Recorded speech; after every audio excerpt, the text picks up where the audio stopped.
מה הישראלים, לדעתך, הכי פחות מבינים בנוגע למלחמה עם איראן? שני דברים, הייתי אומר. אחד, שאנשים שאומרים שהם כן מבינים, הם לא באמת מבינים. צריך להיזהר מהם כמו מאש, ואני מדבר על הרבה פרשנים שבאולפן. אנשים חכמים, יודעים להתנסח יפה, אין להם מושג מה באמת יהיה. וואו, כן.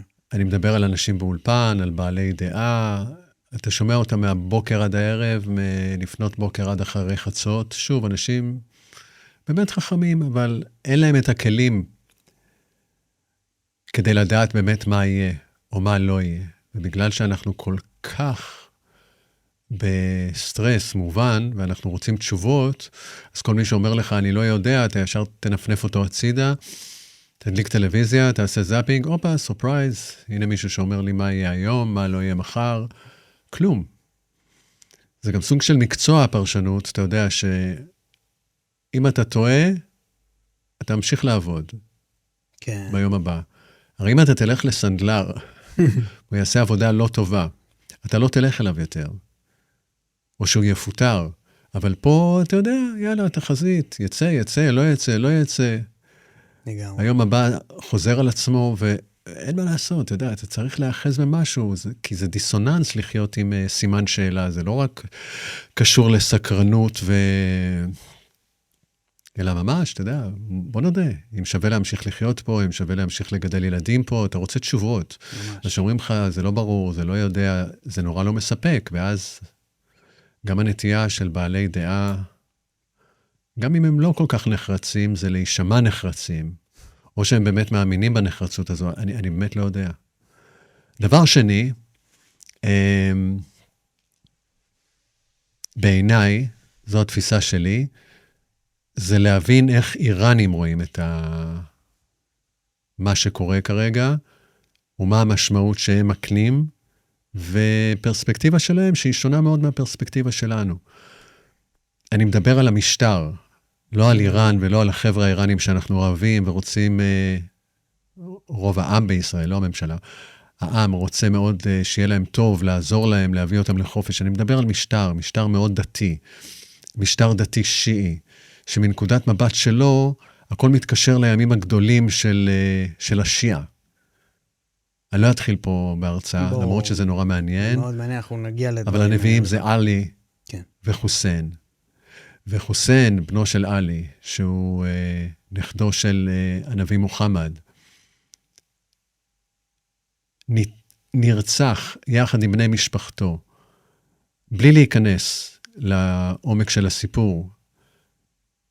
עבורם זה מעטים מול רבים, מעטים צודקים מול רעים רשעים, זה קשור בבגידה גדולה שפגדו בחוסיין ובטובים כל היתר, וזה טבח שהיה בקרבלה. עכשיו, שזה בעיראק. הייתי שם בזמנו באחד הביקורים הראשונים שלי, אבל עבורם, אני מדבר רק על המשטר הדתי, זה קרבלה all over again. זאת אומרת, ברור שאנחנו הטובים, ברור שמולנו רעים. כן, הם יותר חזקים מאיתנו. להם יש חיל אוויר, להם יש טילים שלנו אין, והם מכים בנו. זה בדיוק כמו שקורה לחוסיין. הוא ישרוד. האמת ישרוד. התואר ישרוד. זאת אומרת, כל מה שאנחנו מפרשים כמכות, ואיך ניצחנו אותם, ואיך הבסנו אותם, ואיך הקנו אותם, רגע לפני שבירה, חצי רגע לפני שבירה, רבע לפני שבירה, אתה יודע, מנקודת מבט שלהם, ואני חוזר פעם שלישית, מנקודת מבט של אנשים שמאמינים באמת ובתמים ברעיון הדתי של המשטר הזה, ולמרבה הצער הם אלה ששולטים באיראן, קורה פה משהו שמאוד מסתדר להם. ואת זה אני חושב שאנחנו לא שומעים מספיק. אלה שני הדברים בעיניי. וואו, אוקיי, אני אשמח להיכנס לכל הדברים האלה. אני רק כן רוצה להזכיר למי שאולי לא יודע או שכח במקרה, שאתה בעצם איתי אנגל, אחד הכתבי מלחמה, אולי הבכירים בישראל, אבל אני חושב שמה שנגעת בו בהתחלה, שהרבה פרשנים אומרים הרבה דברים, והם לא דווקא מבינים, במקרה שלך, אני חושב שבתור מישהו שהיה במקומות הכי קשים בעולם, יש לך נקודת מבט מאוד ייחודית. תראה, אני כתב שמסתובב בשטח ויוצר סרטים דוקומנטריים בשטח. הרבה מזה זה במלחמות, בפירוש, אבל אין לי את אתה יודע, ההבנה, וגם לא ממש את העניין באמצעי לחימה, כן, בנשק, בדברים ביטחון, כאלה. ברור. יותר בבני אדם, יותר בתהליכים היסטוריים, אז אני משתדל, אתה יודע, כל זמן שיש כוח פיזי ומנטלי להמשיך לעשות את זה. כן. אני עוד יותר מאמין בזה, כל שנה אני מאמין בזה יותר. כי כשאתה רואה את הפרשנויות הסופר נחרצות, באמת של אנשים טובים, אנשים אינטליגנטים, אבל פייר, אין כלים. אתה רואה את הביטחון העצמי הטוטלי, לפעמים על מקומות שהיית בהם, זה לא אותו מקום שאתה היית בו. בדיוק. למרות שהפרשנות היא סופר נחרצת. וזה לא משנה אגב אם זה מימין או משמאל, הם אותו דבר בקטע הזה. אז אני יכול ברשותך לשאול, גם אני אשמח שתמשיך את ההסבר על בעצם מה קורה מהצד האיראני, כי זה מרתק ממש, אבל לפני זה אני רוצה להתעכב באמת על הדבר הראשון שאתה אומר, האם למעשה הנגזרת מהמשמעות של הדברים שאתה אומר, זה שאנחנו מקבלים מידע לא נכון? אני הייתי מפריד בין מידע לבין נבואה. מידע, מי שנותן לך מידע יכול לעשות את זה בצורה מאוד רצינית ומדויקת, הוא יכול גם לא. שוב, סליחה שאני סוטה מהשאלה שלך, אבל זה מתחייב, כי יש אנשים, עיתונאים, אמצעי תקשורת, שכבר אין להם עניין במציאות. אתה יודע, הקו של הערוץ או של העיתון או מה שזה, הוא כל כך, אל תבלבלו אותי עם מציאות, שאתה יודע, אז הוא יביא לך את מה שמתאים ומתיישב, או שהוא ייתן לך כותרת או פרשנות שמתיישבת עם הקו שלו, ושוב אני אומר, זה מימין ומשמאל, נעשה נורא קשה לדעת. אבל יש אינפורמציה, נגיד הבוקר לצערי, לפני שבאתי אליך, נפלתי אל 100 מטר מהבית שלי. אפילו במה שקורה 100 מטר מהבית שלי, אתה מקבל עשרות הודעות סותרות, אתה יודע, ועד שלא מדבר עם מישהו שגר ליד, שיצרנו איתו קשר בגלל שנורא פחדנו מהשלומו, אתה מבין איפה זה נפל, מה קרה, אם באמת מספר כזה של פצועים, או לא מספר כזה של פצועים, גם יש את הנחפזות הזאת לתת כותרת, או להיות ראשון, אתה יודע. כן. אז היום הזה התחיל לא טוב. כן, אבל... טוב, תודה לאל שהכל בסדר.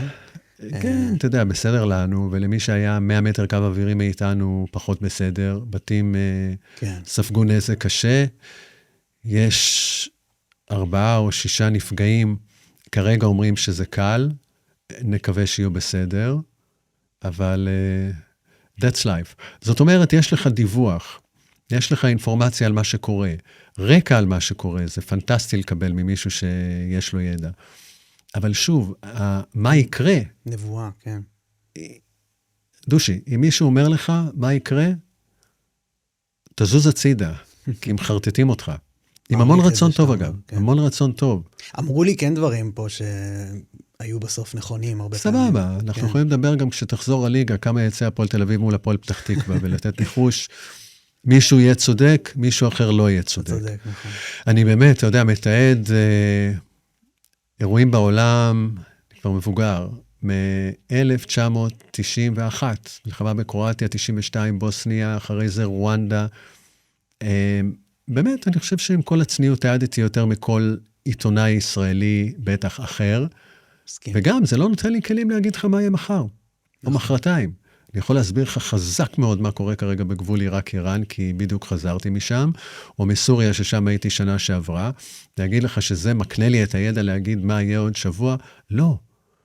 אתה יודע, כל האירועים שעברתי, אם מישהו חזה את המהפכות בעולם הערבי, לא, לא פרשן ולא פרשנית. אחר כך, עם העלייה של דאעש, תראה לי גוף אקדמי, think tank, שחזו עלייה של מדינה אסלאמית, של חליפות, של דאעש, לא. או המלחמה בהם, שיצרה את הציר השיעי. זאת אומרת, אתה חייב להכיר שיש חוסר ודאות בעולם הזה, שהמשקל שלו הוא הרבה יותר גדול ממה שהיינו רוצים. חוסר ודאות זה לא רק בעבודה שלי כשאני יוצא בשטח, ולך תדע מה יהיה לי, או מה יקרה לי. זה גם בחיים שלנו. ושוב, זה קשה לקבל את זה. אתה יודע, אתה חוטף טיל ליד הבית, מה יהיה? מה יהיה? מה יהיה? אתה חייב תשובה. אז מישהו שאומר לך, לא יודע, האמת, לא יודע, ואתה לא יכול לדעת, זה מעצבן. ומכאן באה הנחרצות, מכאן באה התשובה הסופר טוטלית, והיה ואני טועה, אף אחד לא יזכור את זה. והיה ואני צודק, דושי יזכיר שהוא צדק. אתה מבין? נכון, כן.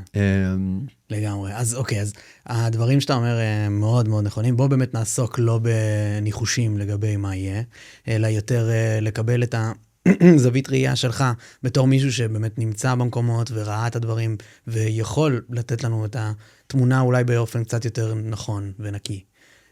אז אם אתה יכול להרחיב את מה שהתחלת להגיד, ונוגע בעצם מה באמת קורה פה בעיני איראן. כן, בטח. ישראל זה חלק אחד, מדינות המפרץ זה חלק אחר, ארצות הברית זה חלק אחר. עכשיו אירופה הופכת להיות אולי רלוונטית, כי פתאום מתחילים דיבורים באירופה על הבנה שאיראן יכולה להגיע לאירופה, אז יש מי שמנסה להטריע, יש מי שמנסה להנמיך, אבל זה רלוונטי לכל העולם. ולו מהסיבה הכלכלית הפשוטה, שאתה יודע, דרך המיצרים האלה, מיצרי הורמוז שבדרום איראן, עובר משהו כמו 20% מהנפט העולמי, וכרגע הכל נדפק. אז זה משפיע על בורסות, זה משפיע על יכולת לטוס או לא לטוס, לתכנן טיולים, עסקאות, מסחר, זה ממש דופק את כל העולם. אני שמעתי ברשותך, אם אפשר, איזשהו משהו שעשה לי סדר, תגיד לי כמה זה מדויק, שישראל וארצות הברית נראה לנו שאנחנו מנצחים, כי אנחנו נלחמים עם טילים, איראן נלחמת בעזרת כלכלה, ובשם היא עושה עבודה טובה מאוד. זה נכון. שוב, היא לא יכולה להתגבר על חיל האוויר הישראלי או על חיל האוויר האמריקאי. כאן הם יחטפו מכות. ואנחנו נתאר את המכות שהם חוטפים. ואגב, הטייסים שלנו, המודיעין שלנו, מוסד או מי שנמצא שם, עושים את העבודה שלהם בצורה אדירה. אבל להגיד שזה מספיק לנצח? לא, זה לא מספיק לנצח.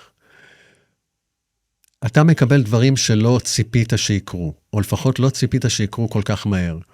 כמו עצם זה שהם, אתה יודע, מנטרלים את מיצרי הורמוז.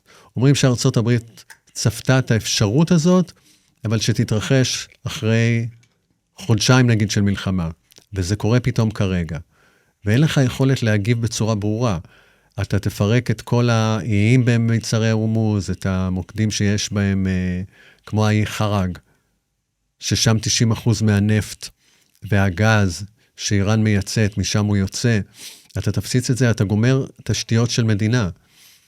ואז אתה גם מעורר אנטגוניזם אצל כל האיראנים שנורא שמחו שאתה יוצא נגד המשטר. ואז הם אומרים, זה לא בדיוק נגד המשטר, זה גם נגד המדינה שלי, וזה דופק אותי.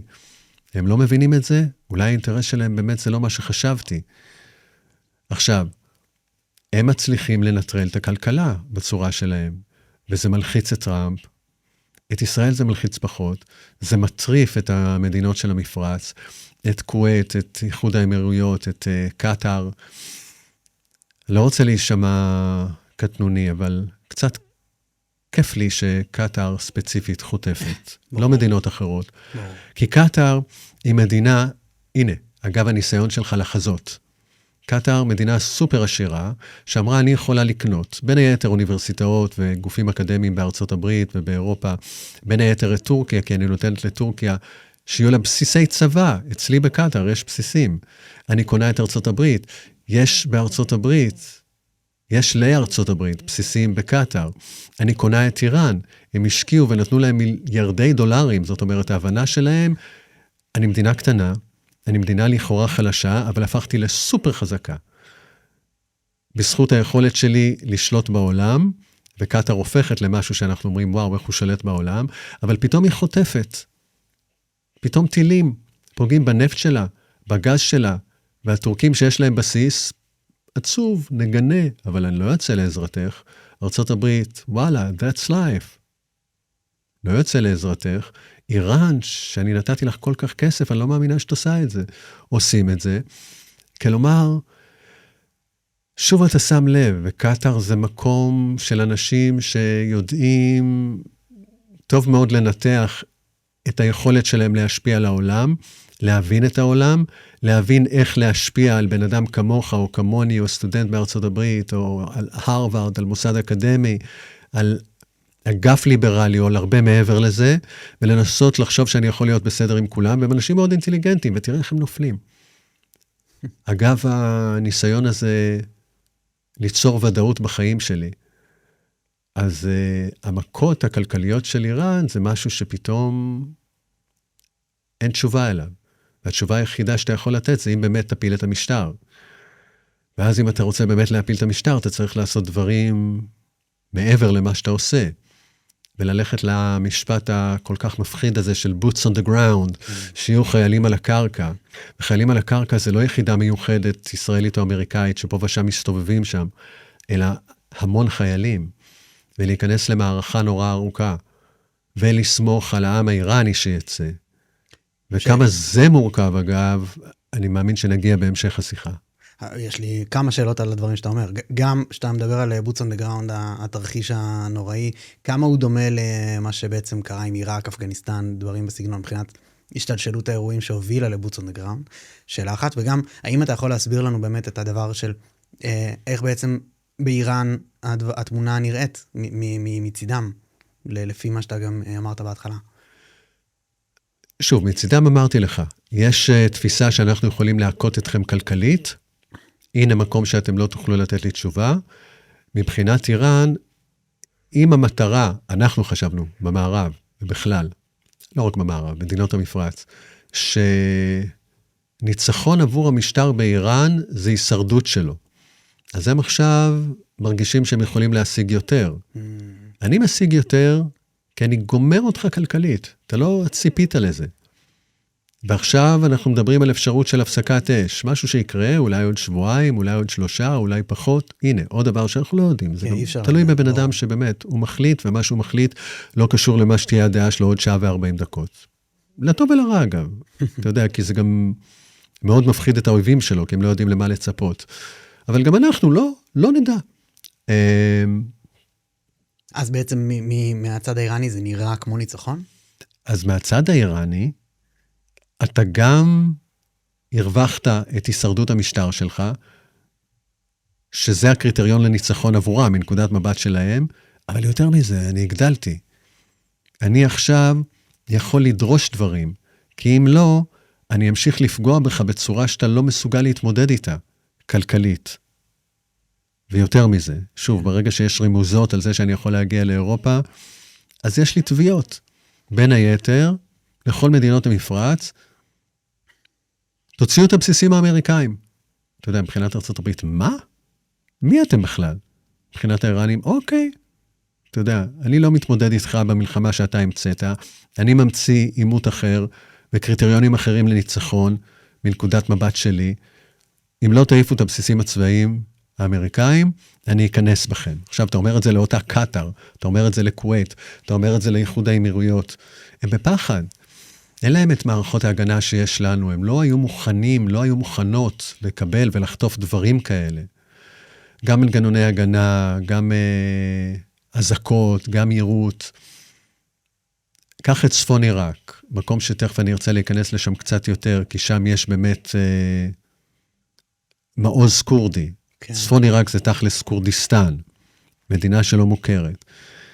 ושם הייתי, כי שם על הגבול עם איראן, נפגשתי עם המחתרות הקורדיות, שיכולות להוות פוטנציאל להבעיר את השטח.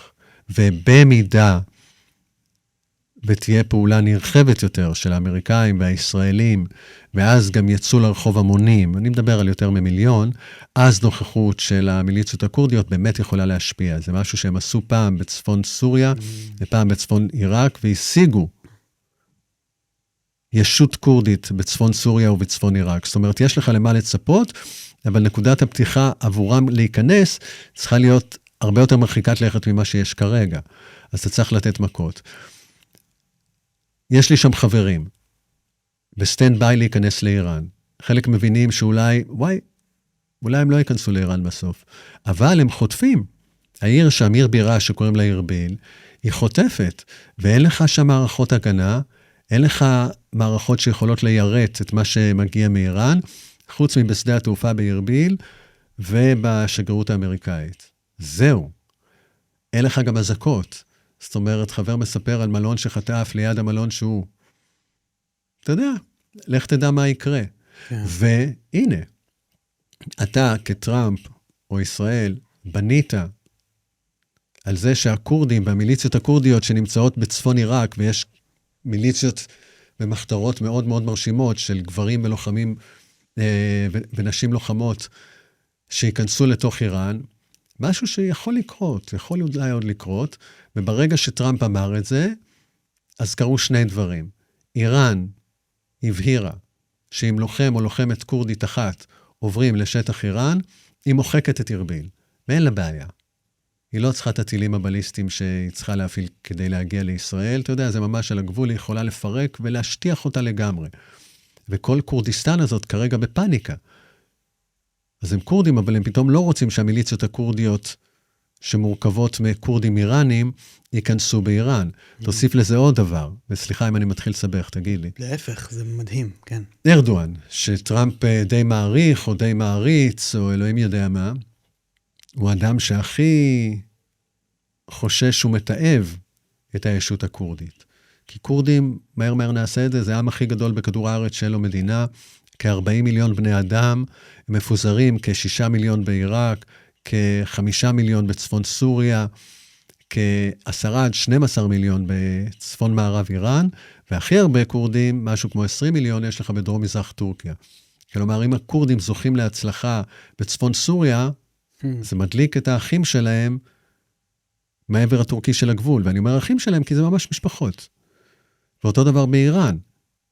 טראמפ מתחיל לדבר על הקורדים שיעזרו לנו, אז הם הצליחו לבנות בתוך איראן איזה קורדיסטן משלהם, נתח ארץ מאוד גדול שהוא יהיה של קורדים, שזה ידליק שוב את האזור הקורדי בטורקיה.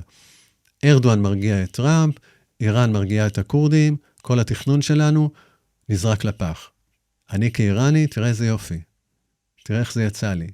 ישראל תכננה, ביבי יצא, אחים קורדים צאו לדרך, טראמפ יצא, אחים קורדים, כבר בדרך, בינתיים אף אחד לא בדרך, וזה לא אומר שזה נגמר. שוב, דושי, אתה יודע, יהיה עוד שבוע משהו, יהיה עוד שבועיים משהו. כמו שדברים לא צפויים, אתה צריך לקבל את זה. כן. וגם אם משהו כן ייגמר באיזשהו אופן, יהיה סבב נוסף עוד דקה וחצי גם כן, כאילו כן, שנה. כן, אתה לא יודע. לגמרי. אתה לא יודע. אפשר לשאול? הכל? שלך בפודקאסט? כן. לא, האם אתה בעיצומו שלנו, בוודאי. השאלה המתבקשת היא גם בהקשר להפלת המשטר, כמה זה באמת יכול להתאפשר, גם עם הקורדים, גם בלעדיהם, גם יש את בעצם העם האיראני, כשהוא יוצא לרחובות הוא נטבח בהמוניו, ומה ראית שם גם בהיותך בשטח. כן. תראה, אני אתחיל במצוקות שמהם יוצא העם האיראני. נגיד בסרט האחרון שעשיתי, שהוא על גבול עיראק-איראן, ועם הלוחמים והלוחמות הפוטנציאליות האיראנים, שזה קורדים איראנים, שוב, כשאנחנו אומרים איראנים, אתה יכול לשאול איזה עם? לגמרי, כן. כי יש 29 עמים. הפרסים זה חלק אחד, קצת יותר מחצי, אבל יש לך עוד 28 עמים, וקורדים זה אחד מהם. וקורדים הם הכי רדיקליים בהתנגדות שלהם למשטר, אז הם גם הכי סובלים. ואחד האנשים שראיינתי, שאמר שהוא מוכן בפעם הראשונה לדבר על מה שהוא חווה, בלי להראות את הפנים שלו כמובן, והוא הצליח להימלט מאיראן בסוף, בהרים שבגבול איראן-עיראק, שזה הרים סופר מסובכים, סופר קשוחים, מעל 3,000 מטר גובה, שערות של שלג שאני חוויתי, אבל זה גם מעולה ללוחמת גרילה וללוחמים ולוחמות של גרילה, שהם המלכים של האזור הזה. שזה המחתרות הקורדיות. כן. והן גם עוזרות לאנשים לברוח מאיראן, למי שצריך. הן עוזרות להיכנס לאיראן, לעשות פעולות, אבל הן עוזרות להבריח החוצה את מי שצריך. אז אחד האנשים האלה שברח החוצה, מספר בין היתר, שוב, לא להראות את הפנים שלו, הוא מתעקש, הוא הזהיר אותי כבר לפני זה, תקשיב, אני הולך לדבר על זה פעם ראשונה, וכשאני זוכר, כשאני מדבר עם אנשים שלא למצלמה, יש לי פרקוסים. ומה שקרה לו מאז העינויים שהוא חוטף, כשהוא נזכר בזה. בסדר. היו איתי עוד שני חבר'ה, מקומיים שעוזרים לי, אחד מהם בריון אמיתי,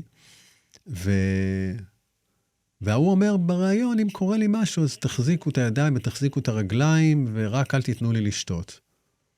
אתה יודע, וזה נשמע לך משהו כזה, to be on the safe side, אבל יאללה, נו. הוא מדבר, ונורא מעניין, הוא מספר איך הוא היה אקטיביסט במחאה הקודמת של מסה אמיני, ב-2022, מסה אמיני הייתה איראנית, כן. שלא לבשה חיג'אב נכון, היא לבשה חיג'אב, אבל לא נכון, על פי ההגדרה של הבסיג', אלה שאמורים בין היתר לשמור על התואר של ההתנהגות, והם תפסו אותה, עיקו אותה והרגו אותה. אגב, היא איראנית קורדית, גם, מסה אמיני.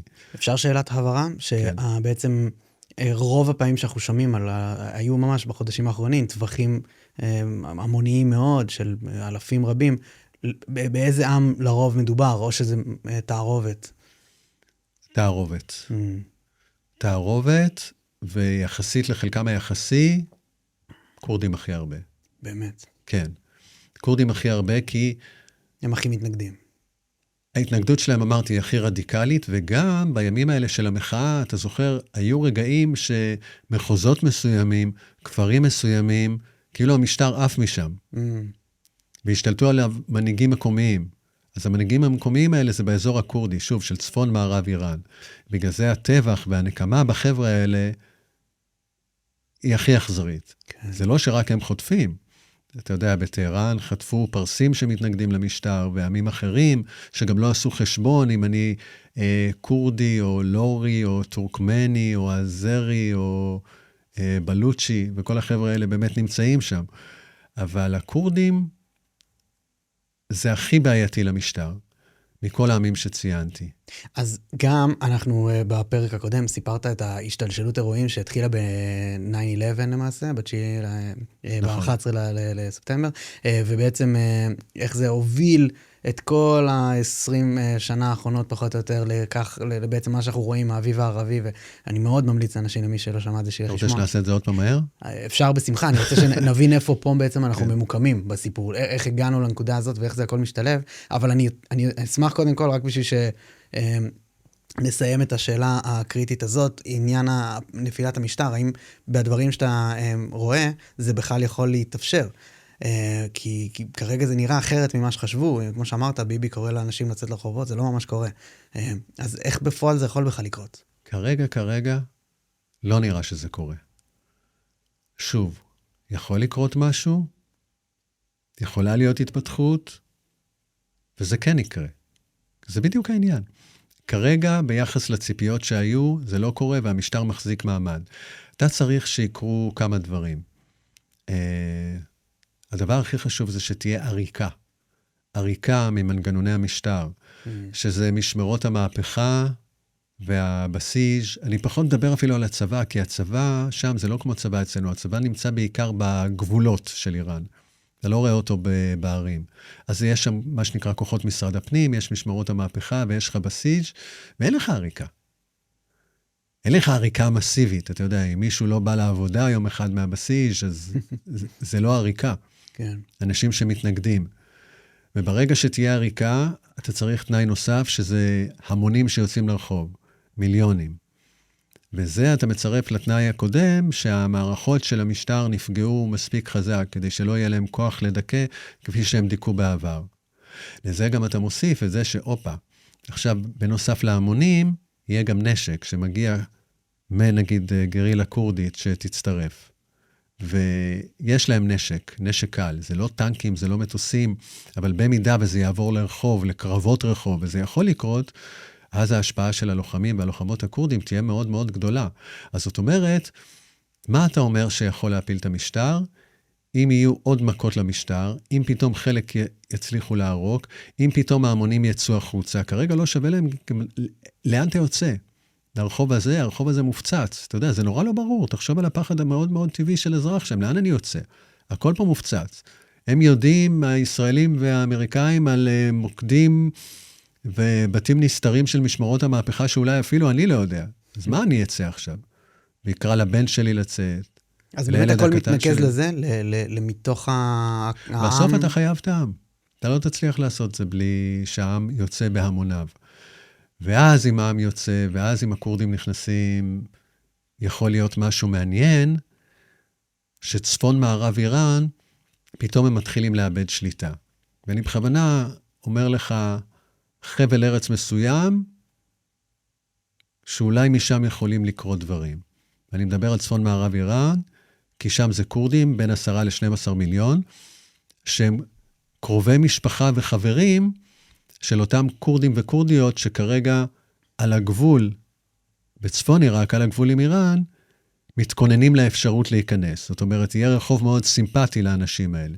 וגם להם יש בתי מסתור, ויש להם הרבה חבורות שמסייעות. זאת אומרת, זה לא שמישהו נכנס למקום שהוא זר. זה חבר'ה שלהם, שרובם המכריע רוצים להעיף את המשטר. ואז, שוב, בתחזית הסופר אופטימית, אתה תראה שאזור מסוים בקורדיסטן, כמו שקרה אגב לפני כמה חודשים במחאות, משתלטים עליו גורמים מקומיים. אבל בניגוד למה שהיה קודם, שהמשטר תפס את עצמו ובסוף גמר אותם, וטבח באיזה 30,000 בני אדם, כרגע יש לך את אמריקה ואת ישראל שעדיין פועלים. ויכולים אולי לסייע גם מהאוויר, או ברחפנים, אתה יודע, אנחנו כבר כרגע בתרחיש דמיוני. לצד של המפגינים, יהיה צד מובהק של מפגינים, וצד מובהק של משטר שמנסה לדכא אותם. אל תשכח שגם כשאסד נפל, ב-8 בדצמבר 2024, זה התחיל מהמקום ששם היו המורדים, היה להם אזור יחסית קטן בסוריה, שנקרא אידליב, בצפון, צפון מערב. כן, הייתי 7 פעמים בסוריה, והייתי בכל מקום. ואחרי שנפל המשטר גם הגעתי לדמשק. אבל זה לא שדמשק נפלה. מאידליב הם פשטו צפונה, בצפון העיר הגדולה והמרכזית הייתה חלב, וכשחלב נכבשה, התחילה פאניקה במשטר. פאניקה במשטר. עד שחלב נכבשה זה לא היה קיים. אבל כשחלב נכבשה, המון מהמשטר ערקו. ומחלב הם עשו את הדרך לדמשק בצ'יק צ'ק, הגיעו. כן. עכשיו אתה יכול להגיד, אז רגע, מה בכלל גרם לזה שהם הצליחו לקחת את חלב? וזה בין היתר קשור בנו בישראל. כי מי ששמר על המשטר של אסד הוא עלאווי. עלאווי זה פלג באסלאם השיעי. אז האיראנים אימצו אותו. חיזבאללה השיעי אימצו אותו. אם היית רואה מפה, היית רואה שאת איראן פה, את דרום לבנון חיזבאללה פה, איראן מנסה שנים על שנים, והם מצליחה לתת לחיזבאללה עוד ועוד ועוד ועוד ועוד ועוד ועוד נשק ואמצעי לחימה, כדי שביום הדין יוריד את זה על ישראל. זה ציר שיעי. מאיראן זה עובר דרך עיראק, עיראק ברובה אישית, יש אלמנטים במשטר בעיראק שממש משרתים את הצבא האיראני, לא הכל, אבל כן, כדי שהשיירות האלה יעברו בכיף. סוריה זה לא ברור, כי סוריה השיעים זה רק 10%, והם גם שיעים מוזרים כאלה, עלאווים, אבל כל עוד העלאווי הזה, אסד, שלט שם, הוא היה לב הציר השיעי שחיבר עד ללבנון. אז הוא שרד שם, לא בזכות הכוח הצבאי שלו, של החיילים העלאווים שלו, הם לא צבא מרשים. מי שכן מרשים, חייבים להודות, לא נעים. וחיזבאללה, שזה חתיכת צבא, או איך שתקרא לו, חזק, ומיליציות איראניות חזקות, שקיבלו את כל הנשק ואת כל האמצעים. אז מה קרה שהם נפלו? ישראל, במלחמה שלה בלבנון, הורידה עם הביפרים. מאות חיילים ומפקדים של חיזבאללה, המשיכה להוריד את סדרת הפיקוד העליונה של חיזבאללה, פגעה בין נסראללה, וחיזבאללה התפרק. זמנית, הכל זמנית, אבל הוא התפרק לא רק בלבנון, אלא גם בסוריה. וכנ"ל המיליציות האיראניות. כל מה שהגן על המשטר של אסד, הלך כפות. ואנשים בסוריה, אתה היית צריך לראות את זה. אנשים יוצאים בדמשק לרחובות, לחגוג את הידיעה שישראל חיסלה את נסראללה, והם בעננים. הם בעננים יותר ממה שבישראל היו בעננים כשנסראללה חוסל. כי תחשוב, שם הייתה מלחמת אזרחים של כמעט 700,000 הרוגים. מי הרג? מי טבח? העלאווים שהם שיעים, המיליציות האיראניות וחיזבאללה, והם טבחו במוסלמים הסונים, שזה הרוב של סוריה, כ-70%. ופתאום הסונים האלה מגלים שאין נסראללה, ושחיזבאללה הלך, ושנסראללה שנוא נפשם הלך. שתבין, מה שלנו מעולל, הארגון הזה שקוראים חיזבאללה, זה לא 1% ממה שהוא עשה לסונים בסוריה. ואז הם אומרים, רגע, מעבר לשמחה על זה שהוא נפל, גם הדרך נפתחת לנו לעשות את מה שלא הצלחנו ב-13 שנים של מלחמת אזרחים, להתקדם קדימה. היינו תקועים בחלב, אבל כל מי ששמרו על אסד כרגע חטפו מהישראלים. ואז, וכאן צריך להגיד מילה כדי לא להיכנס לכלא, על פי מקורות זרים, ישראל נתנה גם טיפ למורדים, שאם עכשיו אתם יוצאים לדרך, שום ג'יפ של חיזבאללה לא יתניע לכיוון שלכם, שום מיליציה איראנית לא תתקרב אליכם, כי אנחנו ישראל נוריד אותה על השנייה. לא כי אנחנו עובדים בשבילכם המורדים הסורים, אנחנו משרתים את האינטרס הביטחוני שלנו, אבל זה מסיר מהדרך את כל המכשולים. כן. ואז ב-11 יום הם עושים משהו שלא הצליחו 13 שנה, זה לגמור את סוריה. ואז כשסוריה גמורה, ויש משטר חדש, ואין אסד, ואין את חיזבאללה ואיראן שעזרו לו, אז אנחנו מנצלים את זה שהמשטר נפל, ומורידים את כל הנון מם שיכול לפגוע במטוסים שלנו. והנה קיבלת את הדרך להגיע יותר בקלות לאיראן. אז גם, כן, אז כמה שאלות שעולות מהדברים שאתה אומר. אז קודם כל, כמו שאתה אמרת, כל ההשתלשלות אירועים בסוריה התחילה בעצם מהחיסול בכירים במתקפת הביפרים. אז כמה חיסול בכירים פה משחק תפקיד? וכמה יש דמיון בין הנקודות שבהם המרד יכול להיווצר. כי בעצם אמרת שברגע שכבשו את חלב, אז בעצם כל המשטר התחיל לערוק, וככה התחילו להתפורר. פה זה נשמע לי שנות אור כרגע, משדבר כזה יקרה. תקן אותי אם אני טועה. אתה צודק. האפקט דומינו שהוריד את המשטר בסוריה, אי אפשר להשוות אותו למה שקורה, או יותר נכון לא קורה, באיראן. מה קרה בסוריה? אתה נתת מכה לאלה שהחזיקו את המשטר, שזה לא האנשים מסוריה, אלא חיזבאללה שמגיע בלבנון, ונוכחותו בסוריה מוגבלת, ומיליציות שמגיעות מאיראן, וכוחם מוגבל. בכל זאת, זה לא המקום שלהם. כאן אתה מדבר על איראן, זה המדינה שלהם, זה הכוחות שלהם. זה לא אלפי לוחמים או עשרות אלפי לוחמים, זה מאות אלפים, זה יותר ממיליון, וזה אנשים שיודעים שאין להם לאן לברוח. חיזבאללה ינוס ללבנון, אסד בורח למוסקבה, איראנים חוזרים לאיראן. פה המשטר, אם הוא נופל, הוא חוטף לינץ' מכל האנשים שיורידו אותו, שרוצים לנקום. הוא גם רואה מה קרה בסוריה למי שכן נקבו בו. תחשוב שאתה סורי-סוני, ואתה עברת את כל ההתעוללות הזאת, את המוות, את ההרג, את השחיטה, ופתאום השלטון אצלך. מה הדבר הראשון שאתה רוצה? זה נקמה. אני אנקום באיראנים. אתה לא יכול, האיראנים כבר עזבו את סוריה. אני אנקום בחיזבאללה. אתה לא יכול, חיזבאללה עזבו את סוריה. אז מי נשאר? יש מישהו שנשאר. העלווים. העלווים השיעים. גם אם זה לא הוגן, כי היו העלווים שלא אהבו את אסד, אתה הולך וטובח בהם. ואיזה טבח שהם עשו שם. כן. איזה טבח שהם עשו שם בעלווים. זאת אומרת, איראני ראה את הטבח הזה, ומבין שאם אני עכשיו מוותר, או ריק, או איך שתקרא לזה, או מתפשר, לטובת משטר חדש, זה הגורל שלי, וזה הגורל של המשפחה שלי, וזה הגורל של הילדים שלי, ואין לי בדיוק גם לאן לברוח. אז הם נותנים פייט עד הסוף, וזו מדינה כל כך הרבה יותר גדולה, וכל כך הרבה יותר חזקה, ובמנגנונים שלה, היא בנויה לחטוף מכה ולהמשיך לתפקד. עם כל הכבוד לחמינאי שהורדנו ביום הראשון, בנויים לזה. אדם בן 86, 7, מה היה הגיל שלו? משהו כזה. הלך, מישהו אחר ימלא את המקום שלו. המפקד של משמרות המהפכה, של כוח אל-קודס, הלך, יש מנגנון ברור שמסתדר. הוא לא כרגע עובד עצות. הוא יודע איך להמשיך. גם ההיררכיה שלהם בנויה בצורה כזאת של הרבה מחוזות. זה מבנה נורא מורכב.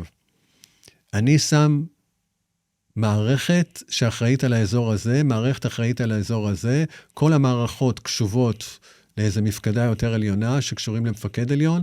אתה פגעת לי פה, האלה ממשיכים כיחידה אוטונומית לפעול.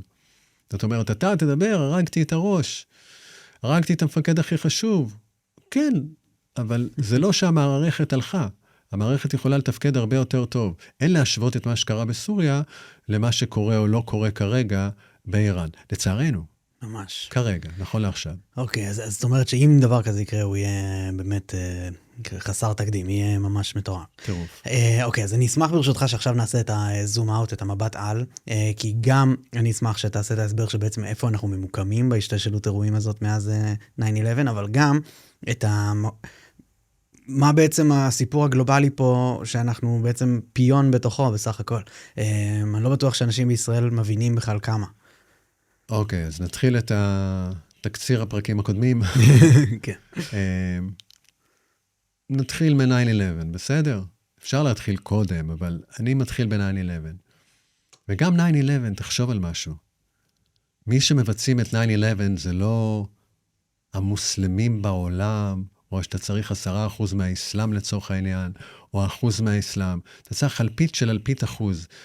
איזה כמה עשרות אנשים שילמדו להטיס מטוס, או בעיקר איך להנחית מטוס, וזהו. והעולם השתנה. שום קשר בין מה שהיה היום לפני ה-9/11 למה שיהיה אחרי זה. וזה מתניע, בוא נגיד, לפחות את כל העבודה שלי.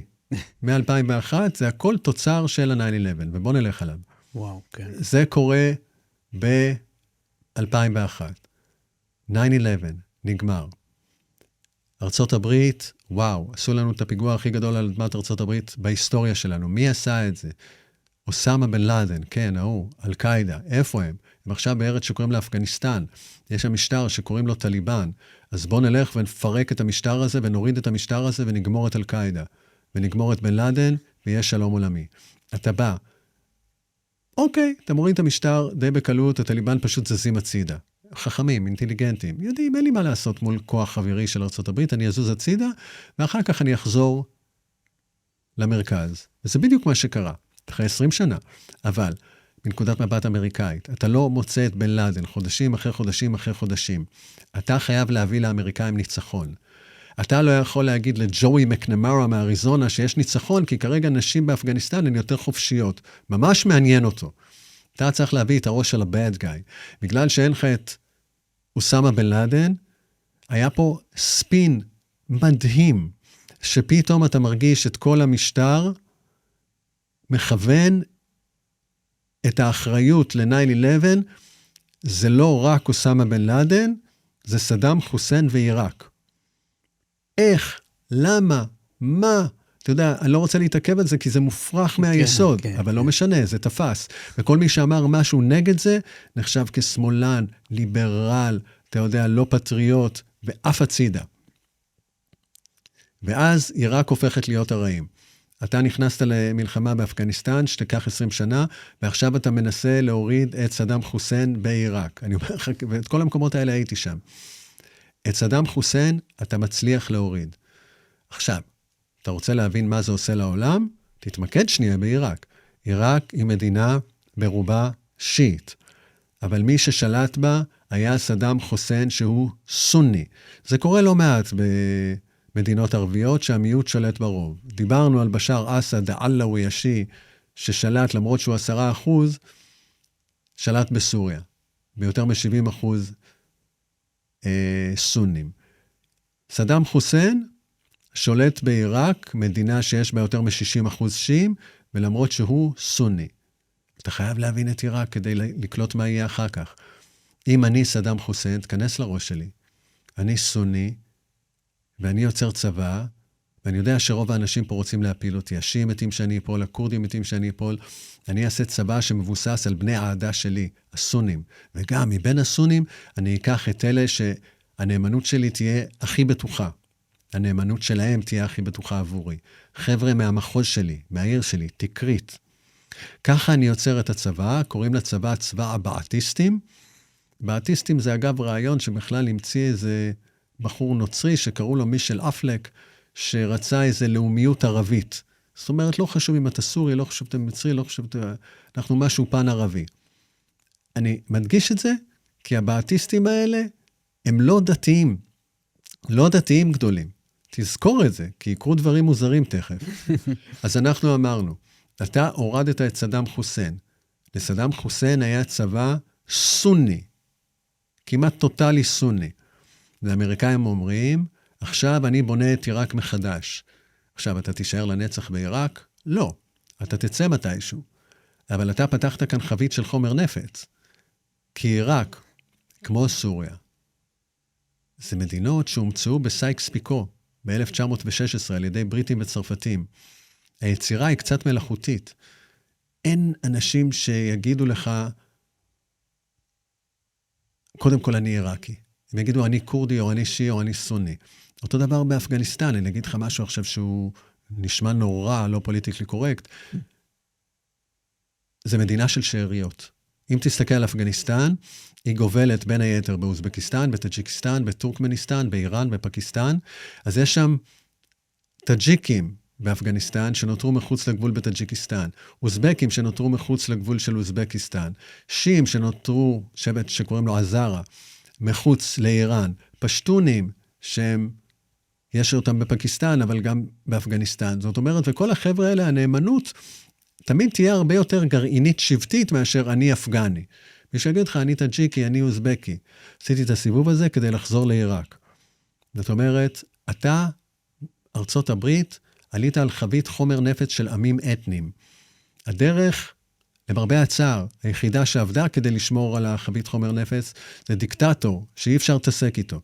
אני סדאם חוסיין, ואני אמרתי, אתה לא קורדי, ואת לא שיעית, ואתה לא סוני, כולכם עיראקים, ואני המלך. שקט.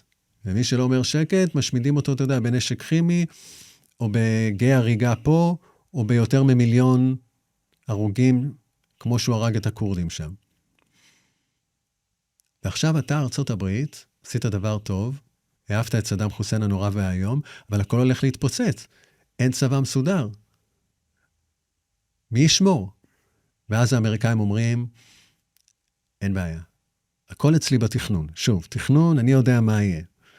אני הולך לעשות עכשיו New Iraqi Army, צבא עיראקי חדש, שיהיה השני הכי חזק במזרח תיכון. אני לא רוצה שיהיה צבא יותר חזק מבת הברית של ישראל, אבל אחרי ישראל זה יהיה הצבא הכי חזק. למה? כי אנחנו האמריקאים ניתן נשק ל-New Iraqi Army, חבר'ה מהמרין שלנו והנייבי והארמי יאמנו אותו, נהיה הכי חזק. אגב, כל העיראקים מוזמנים לבוא ולשרת, גם אחלה משכורות יהיה לך, ממש משכורות מצוינות שלא מקובלות בעולם הערבי. רק תנאי אחד. ואז האמריקאים אומרים משפט שהולך להשפיע על כל הטילים שאתה ואני חוטפים פה. תכף תבין למה. המשפט הוא, כולם מוזמנים לבוא לצבא העיראקי החדש, חוץ מקבוצה אחת, שאני לא מוכן בשום פנים ואופן שיעבו חלק מהצבא העיראקי, ואני מדבר על אותם חיילים של סדאם חוסיין. הם מאוד אמריקאי.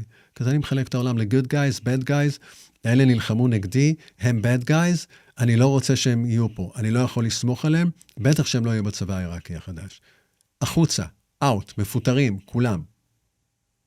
תראה מה עשית. אתה לקחת את הגוף היחיד בעיראק שיודע מה זה צבא, השפלת אותו, פיטרת אותו, השארת אותו בלי משכורת, לפעמים משכורת חודשית חשובה יותר מכל אידיאולוגיה, אתה לא נותן להם פיצויים, לכל הסונים האלה, זה היחידים שלא רק יודעים מה זה צבא, אלא גם איפה מחסני הנשק, ואני מדבר על משהו שקרוב ל500,000 בני אדם. הם נשבעים בינם לבין עצמם, זה מה שעשו לנו האמריקאים, והמשטר החדש שעולה במקום סדאם, שזה השיעים שמחים, הם רוב והם לוקחים, בואו נעשה את המשחק האמריקאי, one man, one vote, בדמוקרטיה אנחנו השיעים מנצחים. כי אין לך עיראקיות. השיעי יצביע למפלגות שיעיות, הסוני יצביע לסוני, הקורדים יצביע לקורדים. אתה מבין? אז ברור שהשיעים שהם הרוב ינצחו. אז אני, החייל הסוני המושפל, רוצה לנקום. אני לא מוכן לחיות ככה, כי השיעים גם משפילים אותי. אני זוכר שהייתי אצל הבאטיסטים, אז הגעתי ב-2003, שם אנחנו כבר ב-2003 פחות או יותר? כן, כן, כן. שזה שנתיים אחרי 9/11. הרוב השיעי העיראקי צוחק עליהם. ממש, עושה להם כזה אצבע משולשת, אתם שייכים לפח האשפה של ההיסטוריה. עכשיו אני מגיע לשם, הם לא יודעים שאני ישראלי, יש לי דרכון זר, ואני מתעד אותם, נורא מעניין אותי לתעד אותם. אלה החבר'ה שירו בזמנו במלחמת המפרץ ב-1991 טילים על ישראל, הם נורא אוהבים אותי, כי אני מתייחס להם ברצינות, בזמן שכולם יורדים עליהם, נעשינו חברים. תקשיב, דושי, אני ישנתי איפה שהם ישנים. אני אכלתי יחד איתם, נעשינו חברים, אתה רואה וידאו, קטעי וידאו שאני איתם הולך ברחוב, הם מאיימים על כל העולם, והם כזה שומרים עליי, נראה כמו איזה פטרון, זה נורא מוזר. אבל ככה צילמתי, נתתי למישהו מהם להחזיק את המצלמה, ואני יחד איתם. והם אומרים דבר כזה, זה מה שעשיתם לנו, אהבתם אותנו מהצבא, אז אנחנו נשמיד את עיראק, ואנחנו נשמיד את סוריה, וכל המזרח התיכון בכלל יהיה אחר. עכשיו, אתה שומע את המשפטים האלה? האמריקאים שומעים את המשפטים האלה, נו יאללה, עזוב אותך, אני שומע את המשפטים האלה, ואני אומר, יאללה. אתה יודע, כזה כמו ארסים שמאיימים, מי אתה בכלל? אתה נגמרת. אני זוכר שאפילו התלבטתי עם אילנה דיין כשערכתי את הסרט, הראשון שלי מ-2003, אם אני אשים את המשפטים האלה, או שזה סתם צעקות. וואו. כל מילה מהאיומים האלה התממשה. כל מילה. אנחנו סונים, אתם השיעים והאמריקאים השפלתם אותנו, אנחנו נגמור אתכם. איך? אם יגיע כוח סוני גדול פעם, אנחנו ניתן לו את כל הכוח, הנאמנות והמיומנות שלנו. כוח יגיע. התחיל בקטן. כוח שקורא לעצמו דאעש. המדינה האסלאמית של עיראק ושם, זה הראשי תיבות. שם, זה שם עתיק לחבל ארץ שכולל את סוריה, לבנון, ירדן וישראל. הם יגידו פלסטין. עיראק ושם, זה מעין אימפריה שאני בונה לי כרגע, חליפות. היו חליפויות מוסלמיות, אני מחזיר את מה שהיה. אתם המערבים עשיתם בעיות על האמצע, המצאתם סוריה, עיראק, כל מיני המצאות. אני מחזיר את מה שהיה על אמת. זה קדוש. קדוש, מלחמת קודש. בערבית זה ג'יהאד. עכשיו, זוכר את הבאטיסטים האלה שאמרתי לך שהם לא דתיים? הם הופכים להיות עמוד השדרה של הכוח הצבאי של דאעש. למרות שאנחנו לא דתיים, אנחנו רוצים לנקום באותם אנשים, גם באמריקאים וגם בשיעים. בפעם הקודמת שהתארחת, סיפרת על המקרה הנורא של אותו חבר, אני לא בדיוק זוכר את שמו. ג'יימס פולי. ג'ף פולי, כן. שהוא הראשון שבעצם צולם בעריפת הראש הדרמטית, וזה באמת מאוד הגיוני להבין את המקום שממנו הם באו, בכוונה כתגובה להשפלה. נכון. וזה כן יצר מאוד מאוד אמריקאי לגרום להשפלה הזאת, ולא אולי לחשוב אפילו על ההשלכות. כי אתה, כאמריקאי, חשבת, אתה חושב נורא דיכוטומי. אתה יודע, בעולם יש טובים ורעים, good guys, bad guys. גם גדלת סרטים מהסוג הזה, ואם מישהו רע, אז זה שנגדו הוא טוב. והנה אנחנו מגיעים לזה. כי דאעש זה הדבר הכי נורא, אתה רואה איך הם הורגים. זה אחד הקטעים הכי קשים שלי היו בשנים שאני עובד. עורפים ראש של חבר שלך, של ג'יימס פולי. כתב אמריקאי. במקום שבו אתה היית בעצמך, ויכולת בעצמך להיחטף. כן, אותו מקום. אם אני עושה כזה fast forward קדימה, שהתחיל הסיפור בסוריה, המרד נגד אסד, אז מי שלקח יותר משליש סוריה זה דאעש. הם לקחו בחודשיים שטח שמקביל לגודל של בריטניה. משהו כמו שליש סוריה ושליש עיראק. לא היה לך דבר כזה, סלאח א-דין לא עשה מסע כיבושים כאלה. דאעש עשו את זה. אתה מבין, אנשים גם לא נלחמו ביניהם, זה לא שהם עשו קרבות גדולים. פשוט הם התקדמו במהירות שהכלי רכב שלהם התקדמו, כי כולם נמלטו מהם, כי זה פחד מוות. ברגע שאתה מראה איך אתה עורף ראשים, איך אתה שורף בני אדם בחיים, איך אתה מטביע מישהו במים בזמן שהוא מפרפר. ואני שולח לך, והם ידעו לנצל את האינטרנט. כן. אתה תגיד, רגע, למה אני נלחם? לא רוצה. אתה בורח. זאת אומרת, יש לך את הרע האולטימטיבי בעולם, קוראים לו דאעש. דאעש זה סונים שנכנסים בשיעים, ואז ארצות הברית עושה סדר. אנחנו חייבים להוריד אותם. הם הרעים. ומה זה דאעש? המוסלמים סונים, אה? עכשיו, יש מי שמנסה להסביר להם, חבר'ה, הם סונים, אבל הם סונים מאוד מסוימים, הם מאוד מאוד מאוד מאוד מאוד אקסטרים, הם גם יהרגו סונים מתונים. סונים! אז הם סונים, סונים הם הרעים. מי האויבים הכי גדולים של סונים? שיעים. These are the good guys. אבל יש, די, תפסיק. סונים הם הרעים, שיעים הם הטובים. עכשיו, אני רוצה לגמור את דאעש, אין לי boots on the ground אמריקאי, אז אני אחמש את האויבים הכי גדולים של הסונים. וככה ארצות הברית נותנת לשיעים בעיראק. רלוונטי אליך, בידיעה ברורה שהשיעים בעיראק מקבלים את התמיכה של השיעים באיראן. ארצות הברית נותנת להם הון תועפות של נשק, באמצעי לחימה, כדי שיפרקו את דאעש הסונים. זה גם היה השיתוף פעולה האחרון בין ארצות הברית ורוסיה של פוטין, כי רוסיה של פוטין גם מהסיבות שלו רצתה לגמור את דאעש, פוטין היה האיש החזק בסוריה, אז גם הוא עוזר לשיעים שם. אתה זוכר מי השיעים בסוריה? זה העלאווים של אסד, וחיזבאללה שנמצא שם במיליציות איראניות, וככה הטובים לכאורה, כי הם האויבים של הג'יהאדיסטים הסונים הרעים של דאעש, השיעים מצליחים הנשק הזה, ועם תמיכה אמריקאית ורוסית, לפרק את דאעש. ואז מה קיבלת? הסונים הצטמצמו וכמעט נעלמו, וקיבלת את הציר השיעי, רצף טריטוריאלי, מאיראן, דרך עיראק, דרך סוריה, עד דרום לבנון חיזבאללה. שורץ. אתה מבין? וכאן מתחיל הציר השיעי, וכאן מתחיל הסיפור שלך. ואיראן מוצאת דרכים להכות אותך. או אולי לפנטז על איך לגמור אותך. אתה יודע, כן. מעבר לציר השיעי, רצף טריטוריאלי עד דרום לבנון, אני מפעיל גם את החות'ים בתימן, ואני אקרא לזה גם ציר התנגדות, כי אני אוסיף לזה סונים ששונאים את ישראל כמו אלמנטים בתוך עזה, ומשם יום אחד זה יצליח להם, ואז אתה תוריד את כל ציר ההתנגדות, תוריד את הציר השיעי, תעשה את מה שאתה עושה עם הביפרים, הציר השיעי יתרסק, תיפתח לך הדרך לאיראן, יהיה לך ניסיון להוריד את איראן, תמכור לאנשיך שאתה יכול להשיג את מה שנקרא ניצחון מוחלט. אין ניצחון מוחלט. יש הרבה ניצחונות אגב, יש הישגים פנטסטיים, אבל לא יהיה לך ניצחון מוחלט. אלה הם חיינו, בסה אמיתית. אלה הם חיינו. תמיד פה ושם, אחרי תקופות מסוימות, של כיף ורוגע ושקט, יהיו פה טילים. עם המון בעיות אחרות אגב, אבל... פה נכנסת השאלה שהעלית בתחילת השיחה גם על אם אנחנו רוצים לקיים פה את עתידנו, אני ואתה לצורך העניין. שאלה מהותית בימים אלו. אני יכול ברשותך, אבל הדבר שאתה אמרת, הדבר שחסר לי, הוא הנקודה הנוכחית שבה בעצם יש הבנה מארצות הברית שהאויב הגדול עכשיו הוא שיעים, ובעצם למה אנחנו בתור ישראלים מפספסים את התמונה של מלחמה בין ארצות הברית לאיראן, ואנחנו חלק בתוכה. אנחנו יותר מרגישים כמו משהו ישיר שלנו. נתת שתיים, גם כן, האם אנחנו נשאר פה, לא, בואו נשאיר את זה לתכף. אבל המלחמה בין ארצות הברית... שאלת איך התחילה ההבנה של האמריקאים ש... כן, גם. אתה רוצה להתחיל עם זה ואחרי זה נעבור לשאלה הבאה? כן, כן, קדימה. תראה, דווקא זה צריך לזקוף לזכותו של טראמפ, או למי שלחש על אוזנו של טראמפ.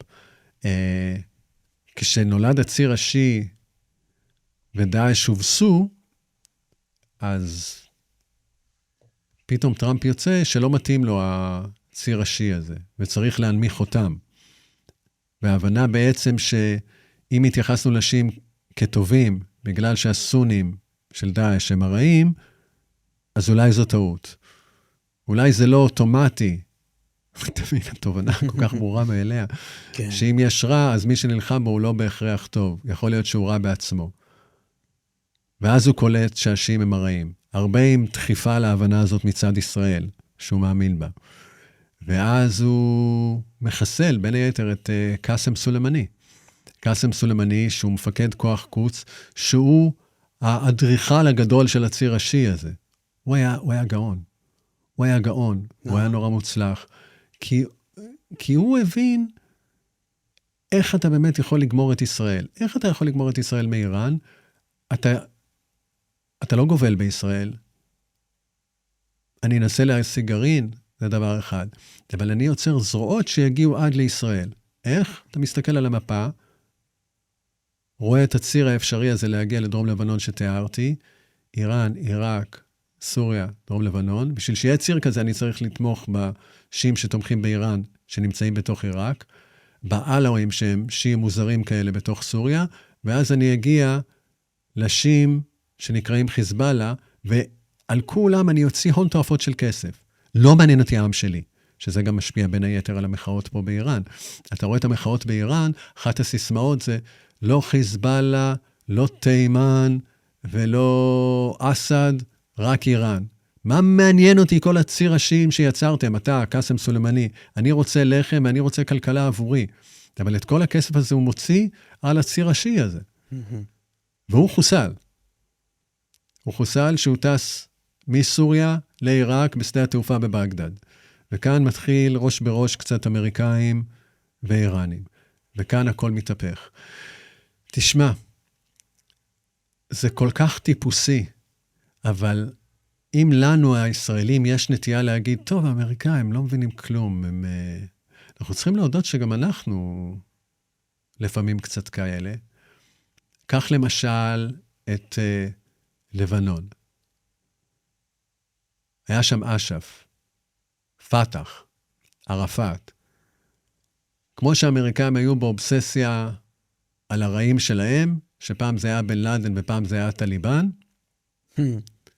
אז אתה עכשיו, ופעם זה היה סדאם חוסיין, זה היה הרע האולטימטיבי, וכל מי שנגד סדאם חוסיין הוא טוב, לך היה הרעים זה ערפאת, הרעים זה ערפאת, כל מי שנגדו הוא טוב. תן לי אפילו מתוך הפלסטינים אנשים שמתנגדים לערפאת ולאש"ף פתח, אני אפילו אתמוך בהם. עכשיו, בגלל זה, בטריטוריה שלנו, או יוש, אז איך שתקרא לזה, אתה יודע, אבל אתה מבין על מה אני מדבר, על חבל ארץ אני מדבר, עולה גוף שקוראים לו חמאס, שהוא מקבל לגיטימציה, מישראל, משר ניצי בממשלת הליכוד שקוראים לו ארנס, אתה מבין? כי זה רק נגד ערפאת, אז זה צריך להיות יותר טוב. בלבנון, אתה מוריד אותם, ובטח שאנחנו נוריד אותם, אנחנו חיל האוויר שלנו, מי יכול עלינו בכלל מבחינה צבאית? ואז כשהם ירדו, מה עשית? נותר שם ריק. אין ריק במזרח התיכון, הוא מתמלא מיד. ובמי הוא מתמלא? באיזה ארגון שעד הזה היה סופר קיקיוני שקוראים לו חיזבאללה. אתה מבין את הסיפור? גם בגלל שאתה יצרת לעצמך טובים ורעים, ויצרת איזו דיכוטומיה מסוימת, וכן, גמרת את האויב שלך, ותראה מה קיבלת במקום. תראה איזה געגועים יש היום, לערפאת, או לאש"ף, או פתח, או איך שתקרא לה... אולי זה אותו דבר עכשיו עם איראן גם. אם נפיל את המשטר, לך תדע מה יצוץ שם. זה פחד. כן. כי כרגע הערכות, ולערכות אפשר להתייחס, זה שהמשטר הופך לקיצוני יותר. ולזה אני מסכים. תראה, לדוגמה חמינאי, כשהיה בחיים עד לא מזמן, היה לו מה שנקרא פתווה. זאת אומרת, איזה צו שמקבל גיבוי דתי, כי הוא הסמכות הדתית העליונה. והוא אומר, חבר'ה, נשק גרעיני זה לא. אנרגיה גרעינית זה כן, אבל להגיע לפצצה, לא. אנחנו נפעל עד למקום שמאפשר לנו פוטנציאלית מתישהו להתפתח, אבל לא פורצים לכיוון הזה. היו אנשים במשטר שאמרו, בוא נפרוץ לכיוון הזה. זאת אומרת, מבחינת סדרי גודל, תחשוב, זה אומר שנגיד, אם היום הערכות זה שאם יש להם פנאי ולא מפציצים אותם, הם תוך חודשיים עושים פצצה, פצצה. להלביש אותה על טיל זה יכול לקחת עוד שנתיים, אבל יש להם פצצה גרעינית, הוא לא נתן לזה להתקדם למרחק שתוך שבוע אתה תעשה פצצה. אבל הוא כבר לא איתנו.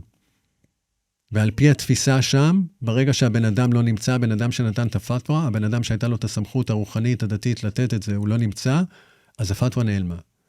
ויש כבר חבר'ה אחרים שמבחינתם הפתווה הזאת לא לעניין. אני אלך על גרעין איך שבא לי, מתי שבא לי, ויקבע לוחות זמנים שמתאימים לי. אז קיבלת משהו שיותר קיצוני.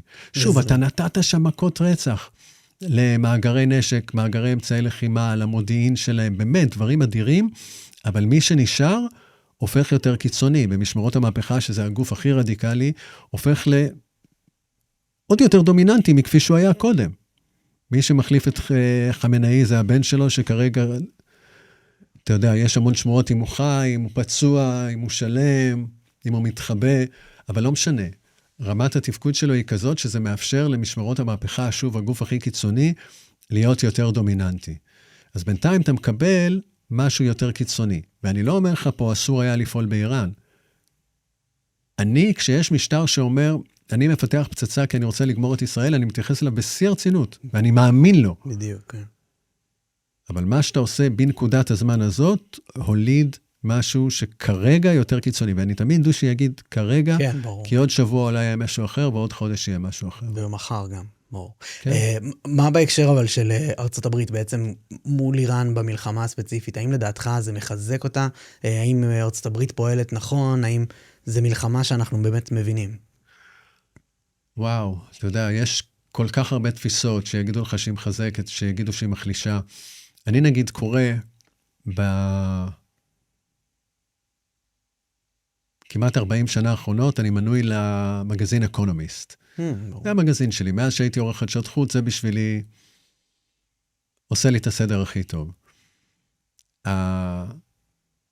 המגזין האחרון מראה את טראמפ עם קסדה כזאת של לוחם, שמכסה לו את העיניים, כאילו עשית את הטעות של החיים שלך. אתה הורדת את ארצות הברית, את הכוח של ארצות הברית, את יכולת ההרתעה של ארצות הברית, לשנים, שנים קדימה. גם בבזבוז של נשק, גם בבזבוז של תחמושת, גם במיליארדים שהוצאת, ובעיקר באפקט ההרתעה. כי אתה אמרת, אתה מוריד את המשטר, המשטר קיים. עכשיו, דושי, דבר אחד אני יכול להגיד לך על בטוח, אנחנו לא מדברים על מה שיהיה, אבל אתה תראה שכן יהיה, נראה לי, טראמפ יגיד ניצחתי, ביבי יגיד ניצחתי, והמשטר יגיד ניצחתי. זה ברור. כולם יגידו שהם ניצחו.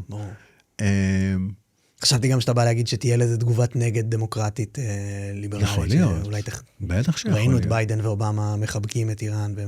יכול להיות, אבל שוב, אני דיברתי איתך קודם על עיתונאים שאין להם שום עניין במציאות. אז אפילו בציטוט סקרים, כל אחד מצטט סקר שמתיישב עם תפיסת עולמו.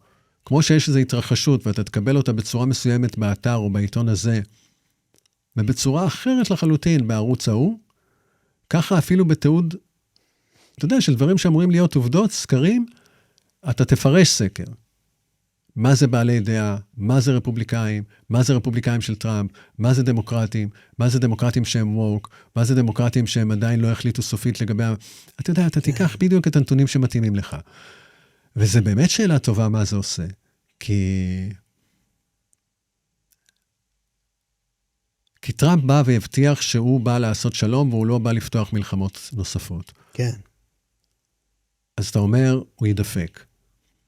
אבל אתה צריך לחשוב שוב, כמו שתחילת השיחה שלנו הייתה, לדעתי, הדבר שאנחנו הכי צריכים להבין, זה איך פועל היגיון איראני, כי זה לא ההיגיון שלנו, והפירוש הוא לא הפירוש שלנו. גם בארצות הברית, אתה יודע, אתה זוכר את ההסתערות שם ב6 בינואר על... על הקפיטול. כן, על הקפיטול.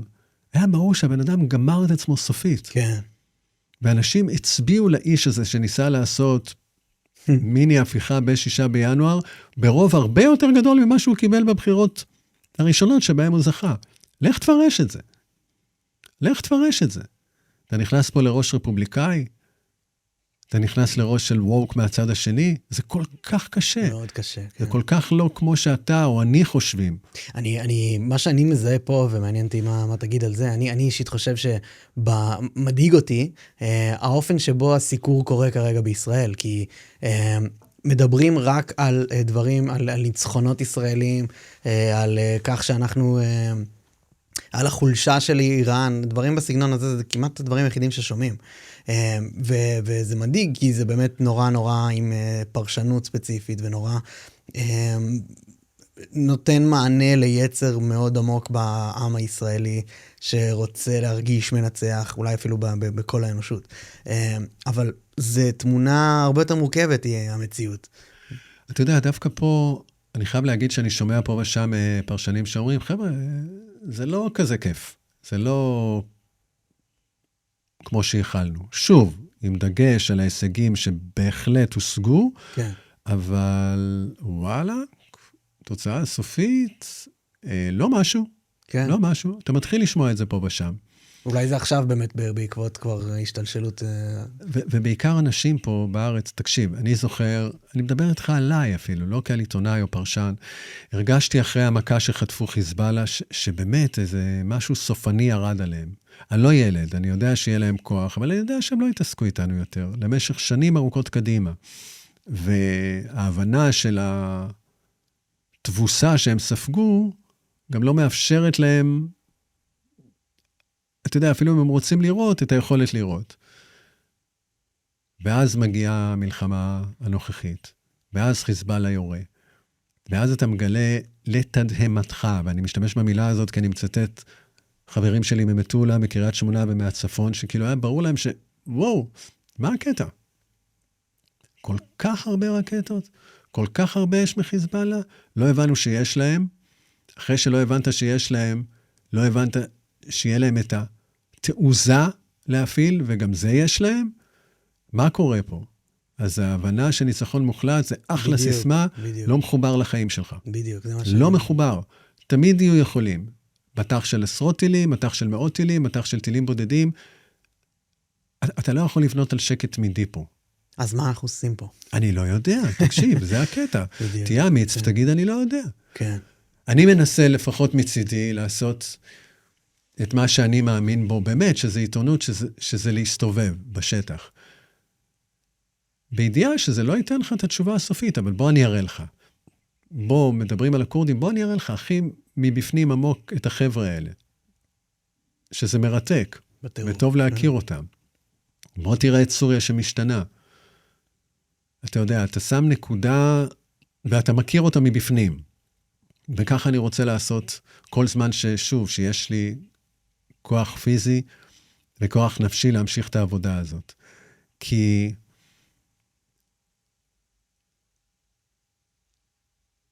לא בא לי להיות, אתה יודע, פרשן של להגיד מה יהיה מחר ומה יהיה מחרתיים. עכשיו, אני חייב להודות בפניך, שהתחלתי את העבודה העיתונאית שלי, זה בול מה שהייתי. עשיתי הרבה ממה שהעיתונאות היום, אני לא מסוגל לסבול. הייתי עורך חדשות חוץ בגלי צה"ל, הייתי מאוד חרוץ ולמדתי המון, והשקעתי בזה בלי צחוק, 24 שעות ביממה. אתה יודע, זה עוד לפני הכבלים. כן. נשמע לך שהייתי חבר כזה של יהודה המכבי ומשה רבינו, ובטו כן, כל האלה. כן, לא הייתה טלוויזיה בכבלים, הייתי שומע רדיו, BBC, World Service, בגלים קצרים, 1323, 24 שעות ביממה. אבל גם, אתה יודע, עורך חדשות חוץ, אתה מדבר על חדשות חוץ, על מקומות שלא היית בהם. אתה מדבר על אנשים שלא פגשת. כן. אתה יודע איזה כיף זה? אתה יודע איזה קל זה? היו לי השגות רציניות לגבי ההתנהלות של ממשלת סרי לנקה. אני זוכר שהעברתי ביקורת על איך נהג הנשיא פרמדסה כלפי שר החוץ שלו, רנג'אן ריג'רטני, ושר המזון לליטה תולת מודלי, שזה מה שהוביל לפיקוח של הנמרים התמילים ברשות פריבולי פרחה בקרן. לא המצאתי כרגע שום שם, הכל אמיתי. אתה יודע, ואתה גם מצטט איזה חכם של, אתה יודע, פילוסופיה פוליטית מהמאה ה-19, ואתה נותן לזה, ואתה יכול לעשות מה שאתה רוצה. ושוב, אתה מבין כמה זה קל, ואתה מבין כמה זה כיף. בידיים שלך היכולת לעשות ולכתוב על מה שאתה רוצה, זה גם חדשות חוץ, אז אף אחד במערכת לא מבין בזה. אתה יודע, כולם מבינים בצבא, כולם מבינים בספורט, כולם מבינים פוליטיקה וכנסת, חדשות חוץ, כלום. מי יגיד לך איתה, אני לא בטוח שאתה מפרש נכון את מה שקורה בסרי לנקה. אבל אז, כמה חודשים אחרי שהתחלתי, העולם התהפך. זה היה ב4 ביוני 1989, טבח בכיכר טיאננמן בסין, ואז זה היה רגע נורא מעניין. הייתה מחאה של האזרחים שם, היו את כל האינסוף פרשנים של ה-BBC שהייתי מעריץ שלהם, ונורא רציתי להיות כמוהם, כולם טעו, והיחיד שנתן אינדיקציה למה שהולך לקרות, שהמשטר הסיני הולך לעלות עליהם עם טנקים, היה מישהו שהיה בשטח. עכשיו, אני זוכר אותו בשטח, ואני זוכר אותו כזה משדר מהשטח, ואני זוכר אותו מתנשף כזה, כי הוא היה צריך ללכת, ולפעמים ללכת מהר, כי היו חיילים שאיימו עליו, וזה היה נראה כזה שידור נורא לא בריטי, כי הפרשן הקודם היה כל כך מרשים, וזה שאחריו היה כל כך מרשים, ופתאום המתנשף הזה כתב כזה בשטח שמתרוצץ. בכלל, אני זוכר שבגלי צה"ל היה כזה כינוי גנאי לכתב. אתה יודע איך קראו לו? כתבלב. אתה רץ בשטח, אתה מסתובב בשטח, אין לך את האצילות והתובנה הפרשנית. אני זוכר שמאותו רגע פתאום תפסתי את עצמי, אחרי זה נפלה חומת ברלין, כל הגוש המזרחי קרס, כל הפרשנים הכי גדולים והסובייטולוגים קרסו, אבל קרסו. ופתאום היה לי שינוי של 180 מעלות, של כאילו להגיד לעצמי בצורה פיירת, במה אתה מתעסק? במה אתה מתעסק? והדבר היחיד שקינאתי בו, כל הפרשנים שקינאתי ורציתי להיות כמוהם, עופו מפה. רק מי שנמצא בשטח. הכתב המתנשף, האיש שהולכת הכי עמוק לשטח, יש נשים במקצוע הזה כמו גברים, שאף אחד לא יטעה ואף אחד לא תטעה. ואז התחילה המלחמה בבוסניה, ודושי, על חשבוני אני נסעתי לשם, פקד גלי צהל לא רצה לתת לי. על חשבוני אני נסעתי לשם. אמרתי לו, אני רוצה לנסוע לשם. הוא התפוצץ מצחוק, בן אדם נורא נחמד, משה שלונסקי, ואני מבין למה הוא צחק. קודם כל, זה מלחמה לא שלנו, מה זה מעניין? דבר שני, בינינו איתה, אם מישהו נוסע, זה לא יהיה אתה. אין לך שום ידע בשטח. בתור עורך חדשות חוץ, אתה בן אדם שנשאר בכוך הקטן שלך, בן אדם שהולך ברגל לכנסת, הוא אדם שטח יותר ממך. או מי שהולך לבלומפילד. זאת אומרת, אתה, אוקיי, יש לך הבנה, אבל זה שטח, זה מלחמה. לא רוצה. אתה יודע, אבל היה לי כזה את הפאשן, את ההבנה שבאמת העיתונאות הזאת זה משהו שאמרתי, זה מקצוע גדול. וכיוונתי למקום שזה הדבר האמיתי בתוך עיתונות. אז היה לך פאשן כזה של ילד קטן. ואף אחד לא יכול לעצור פאשן של ילד קטן, כי כל מי שאמר, תגיד לי, לאן אתה נוסע? תנמק לי את זה, אתה לא יכול לנמק. אתה יוצא טמבל מוחלט, כלפי כל מי שאתה מנסה לנמק לו את זה. אבל בפנים אתה יודע שזה הדבר. ואז נסעתי על חשבוני, אתה יודע, לקרואטיה. שנה אחרי זה רצו כבר שאני אסע לבוסניה, כי ראו את מה שעשיתי. שנתיים אחרי זה הקימו את ערוץ 2, אז קראו לזה. ואז הגעתי, אבל אתה יודע, ומאז רק מנסה להיות שטח. כי הבנת בנקודה ההיא, ולהגיד לך שמשם הביטחון שלי בתפיסה הזאת יורד, בדיוק ההפך. כי אתה רואה את הפרשנויות האינסופיות ואת בעלי הדעות האינסופיים האלה שמדברים מהבוקר עד הלילה, ולא גורמים לך להבין טוב יותר מה קורה. אז זה גם רלוונטי לארצות הברית, שאנחנו אומרים חוץ והכל. רלוונטי לכל מקום בעולם. אנשים חושבים שארצות הברית זה משהו חריג. לא, קשה להבין בלי להיות שם, קשה, בדיוק. ממש.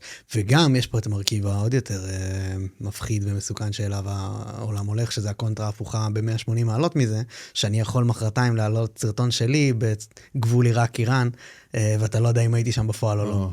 אתה עכשיו בכלל, תיבת לגמור אותי סופית. כן. אנחנו מרחק, בוא נגיד, שנה, שנתיים. לא, שמע, אתה בדיוק עלית על מה שאני הכי מפחד ממנו. כן. נגיד, אני הייתי לא מזמן בגבול איראן-עיראק, אתה יודע, בערים שנקראים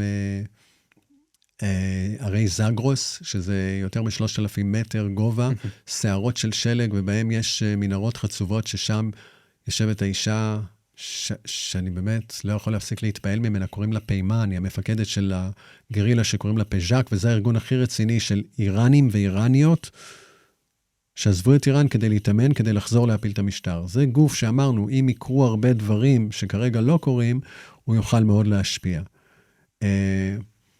אתה יכול להגיד לי, תשמע, ראיתי את הסרט שלך. מאוד מרשים. אתה יכול להגיד, ראיתי את הסרט שלך. מה זה מאפן?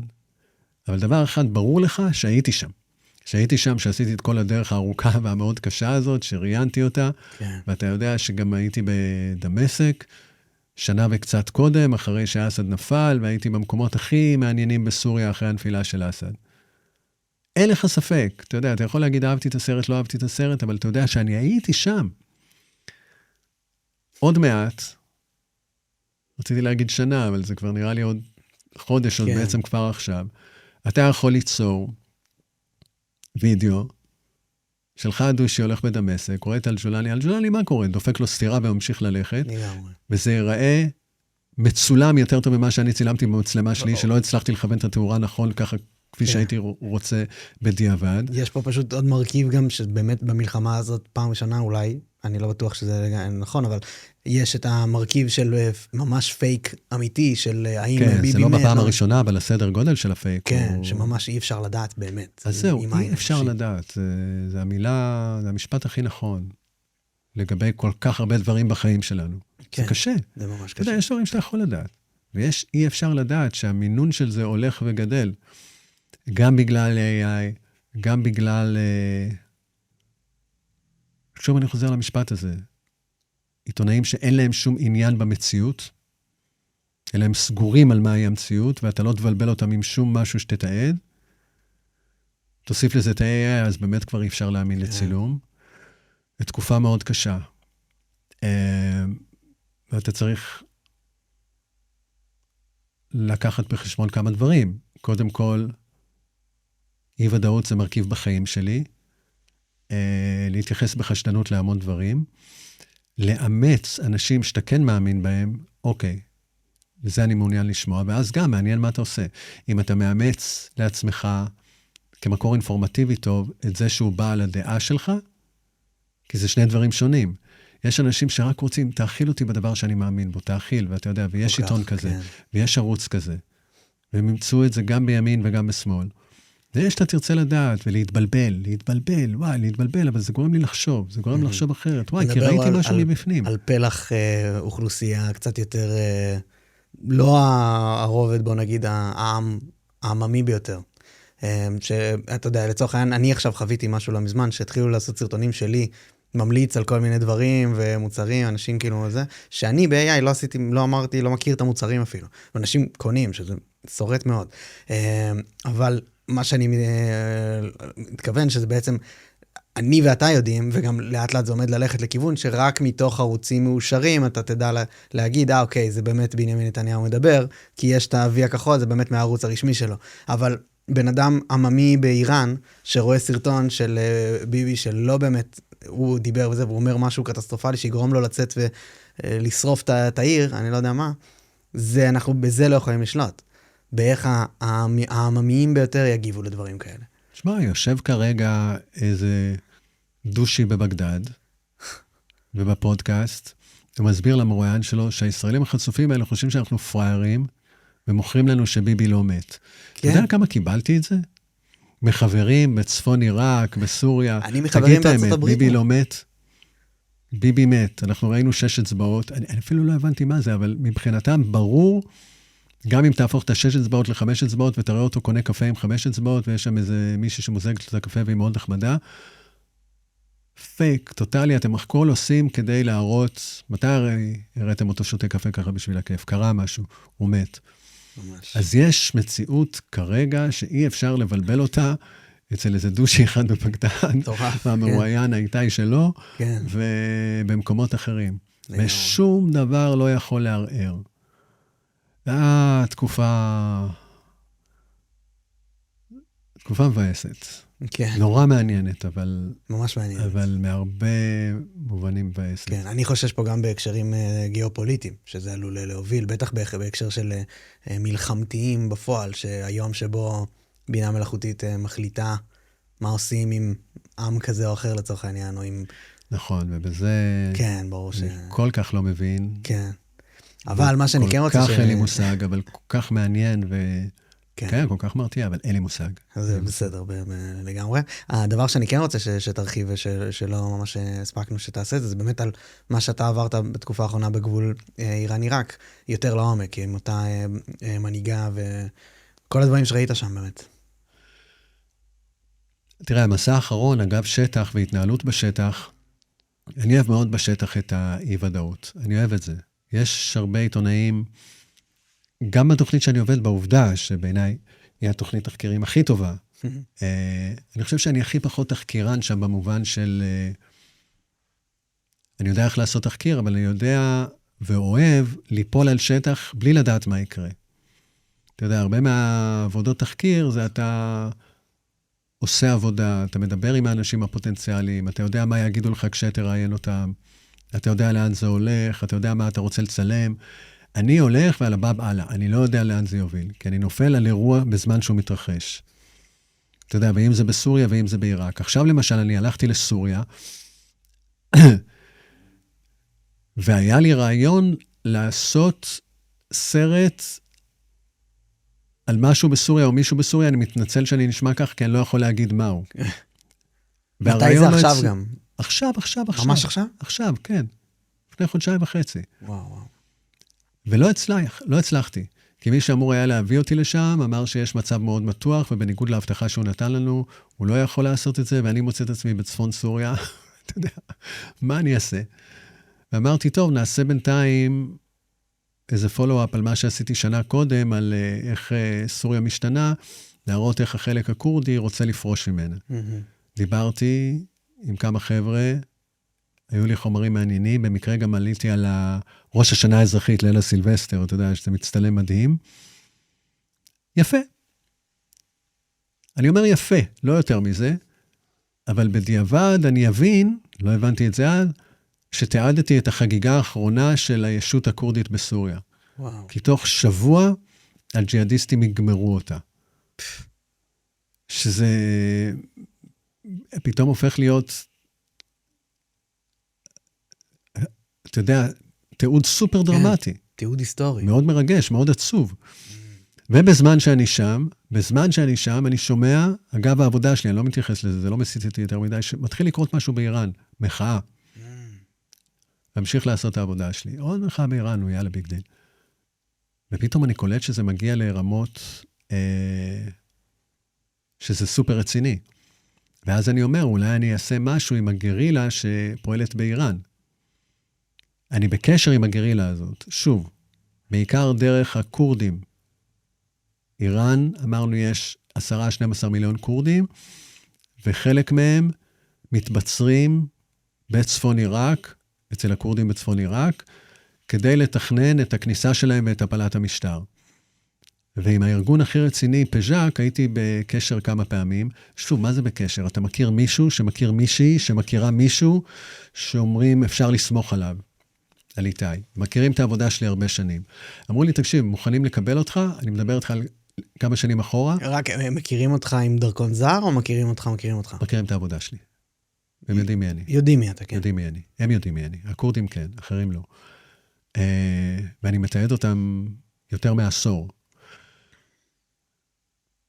הם אמרו לי, רוצים שתבוא, אבל תראה, יש פה המון סוכנים איראנים, יכולים לחטוף אותך, אנחנו לא רוצים לקחת עליך אחריות, וגם אתה יודע, אנחנו נמצאים במקום שהאיראנים פגזים, רקטות, מל"טים, מורידים אותנו, לא רוצים לקחת אחריות עליך, זה נורא חשוב להם. ופעמיים שאלתי, ופעמיים קיבלתי את התשובה הזאת. ועכשיו שאלתי בהיותי בסוריה, אבל התחושה הכללית הייתה על רקע המחאות הסופר דרמטיות באיראן, שעכשיו זה על החיים ועל המוות.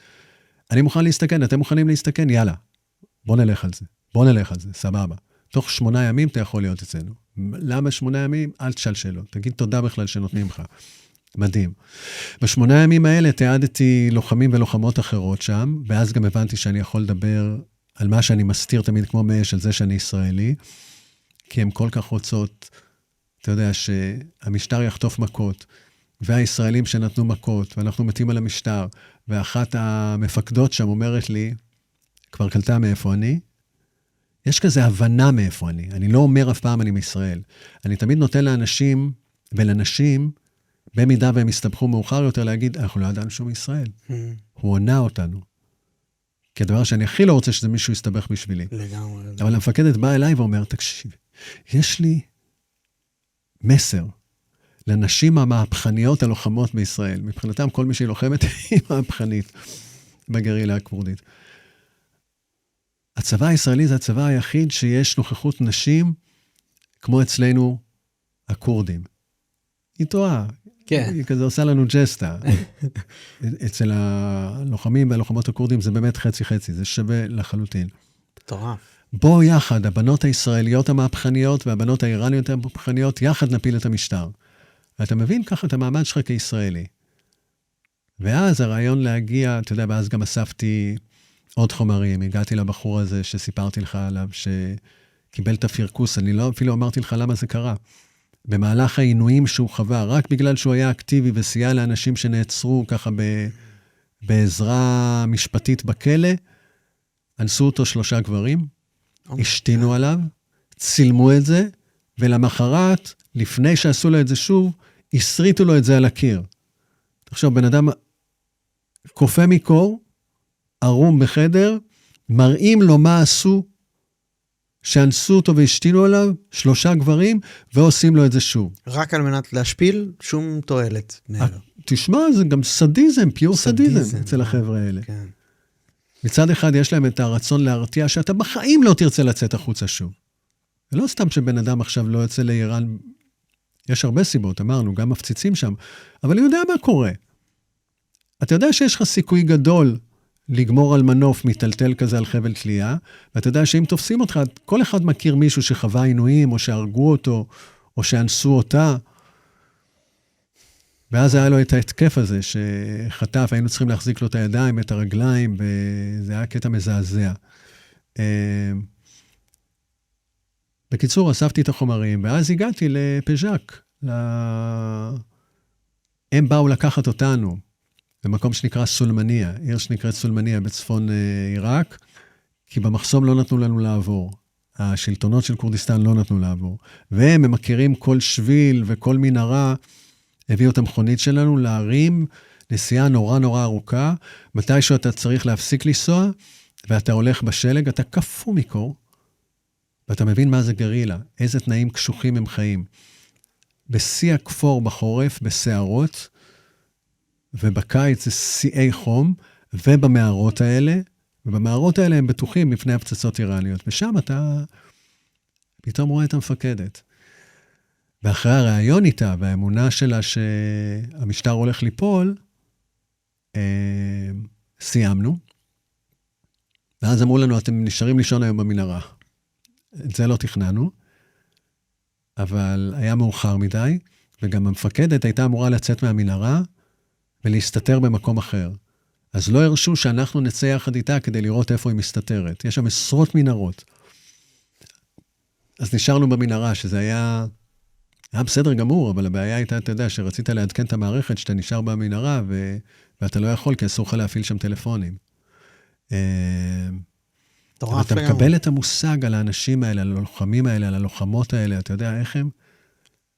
גם, אתה יודע. תגיד לה, איזה סיכוי יש לך? את לוחמת גרילה, אפילו קסדה בשכפ"ץ אין לך, כי זו ההגדרה של גרילה, תמיד להיות קל. יש לך נשק קל, יש לך את הרחוב.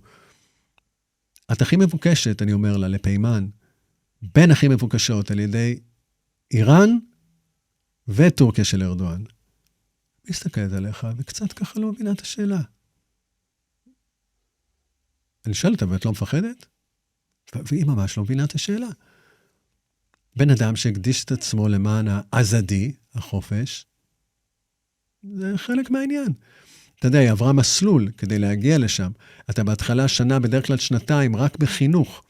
אינדוקטרינציה של התפיסה של הגרילה, מה אתה רוצה להשיג, החופש, תפיסות של המנהיג שהמציא את הארגון במקור שקראו לו PKK, עבדולה אוצ'לן, הרבה תפיסות על אקולוגיה, על זכויות נשים, על איזה סוגים של מרקסיזם, על אנרכיזם.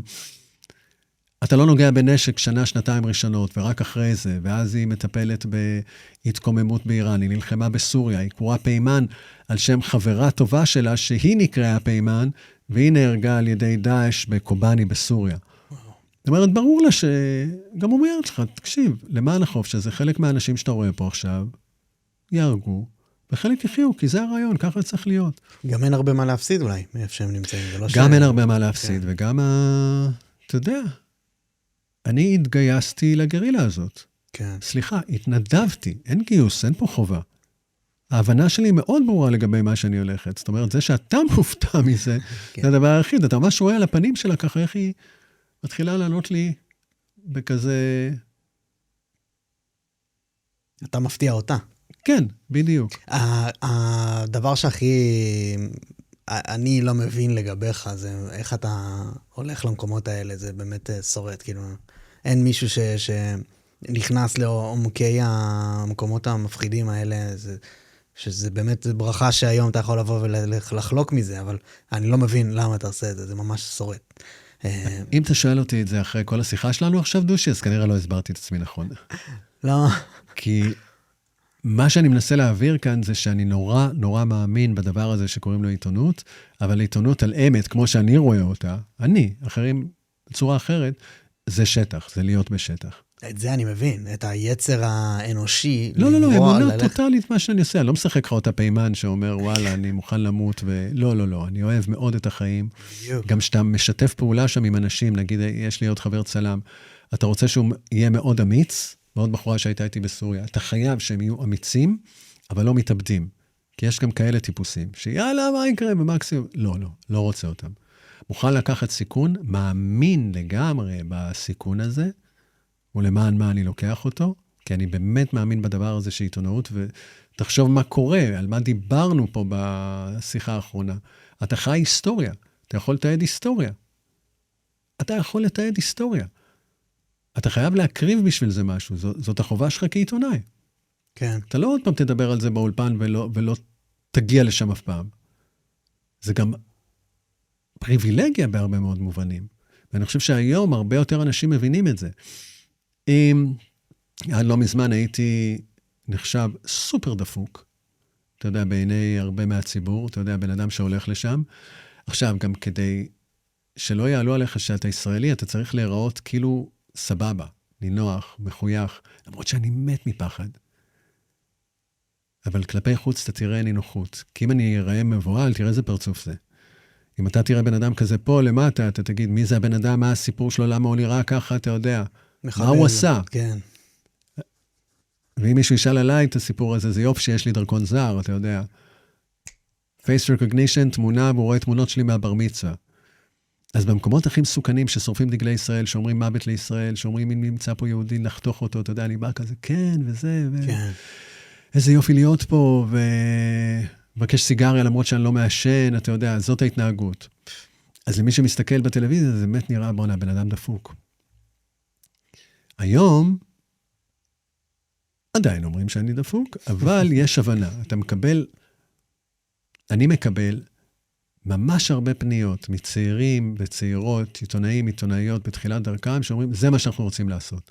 זה מה שאנחנו רוצים לעשות. ואני חושב שככל שאתה מקבל יותר מרתונים של אולפן ובעלי דעה, אתה מבין שיש איזה דבר שהוא בכל זאת יישאר אמיתי, שהוא השטח. ברור. ותשמע, אתה יודע, אתה מתייחס לפחד, אז יש פחד, ויש דאגות, ויש לפעמים רגעים שאתה אומר, אם אני יוצא מזה, אני לא עושה את זה יותר.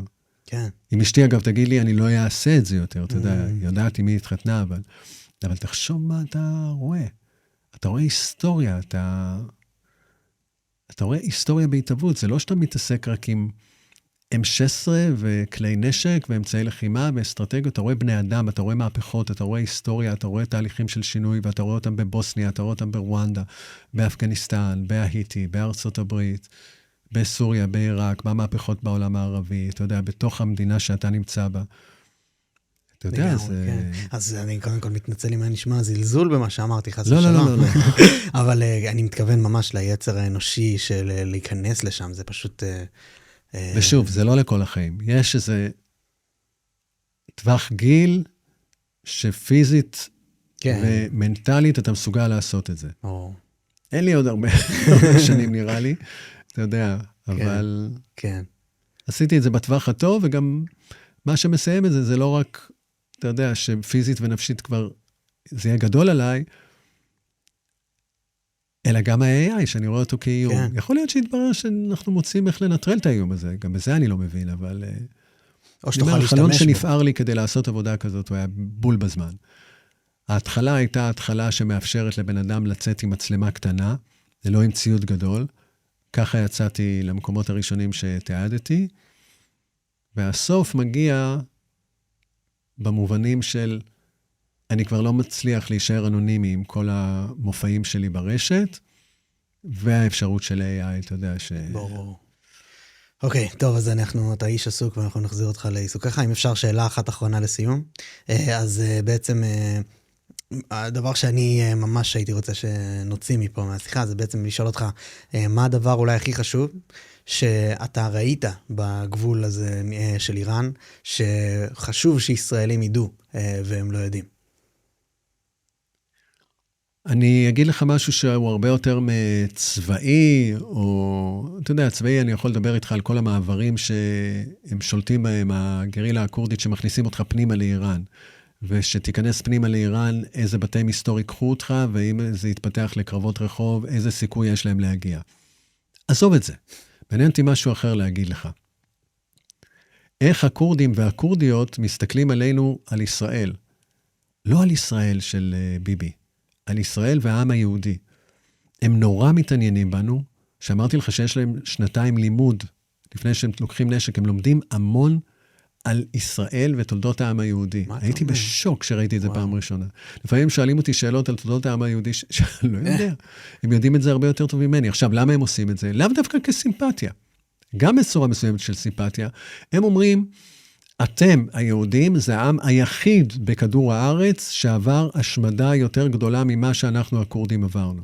לא משנה שהיסטורית אולי אתה יכול להתווכח על זה, ואתה יכול להזכיר את הארמנים, עזוב. מנקודת מבט שלהם, והם ספגו השמדה, גם בעיראק, גם בסוריה, גם בטורקיה, גם באיראן, ולאורך דורות.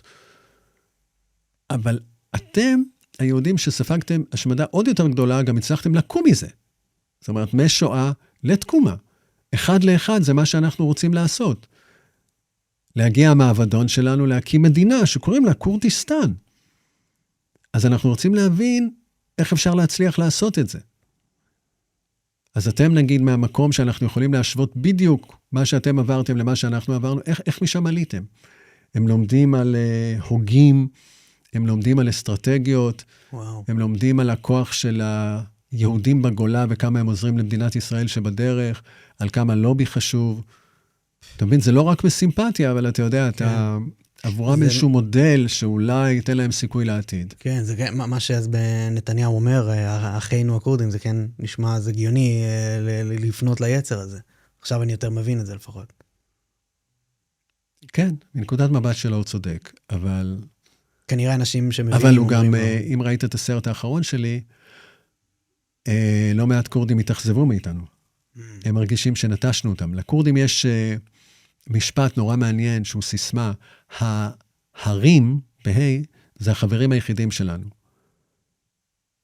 אתה מבין למה זה חברים? כי זה אזור שהוא מעולה ללוחמת גרילה. אתה לא יכול להכניס לשם טנק, ואתה לא יכול להתנייע שם עם צבא מסודר, אז בהרים האלה אני מלך.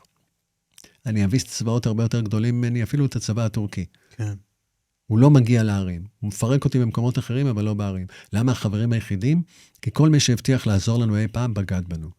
ואפילו בסוריה, הייתה ועידת פסגה ב5 בינואר בין ישראל, סוריה וארצות הברית, כאילו בעניין יחסי ישראל-סוריה לאן. אנחנו נתנו את הדגש שמאוד חשוב לנו, והוא באמת סופר חשוב. אתם, אל-ג'ולני, המשטר החדש, אל תתעסקו עם הדרוזים בדרום סוריה. זה האחים שלנו. אל תיגעו בהם. ובכלל בדרום סוריה תיזהרו. בעיר דרעה נגיד, שקרובה לגבול עם ירדן, כל מה שקרוב לישראל, לא ניתן לכם להיות חופשיים שם.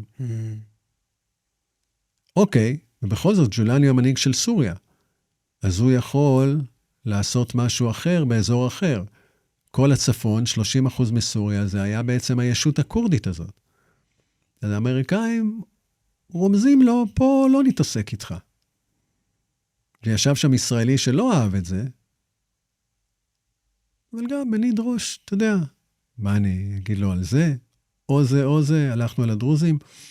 יום אחרי הפסגה הזאת, התחיל הטבח בכורדים. קודם כל בעיר חלב, שזה עוד לא הישות הכורדית, כל השכונות הכורדים פשוט עברו טיהור אתני, ואחר כך הם נכנסו לישות הכורדית הענקית הזאת, וחיסלו את רובה.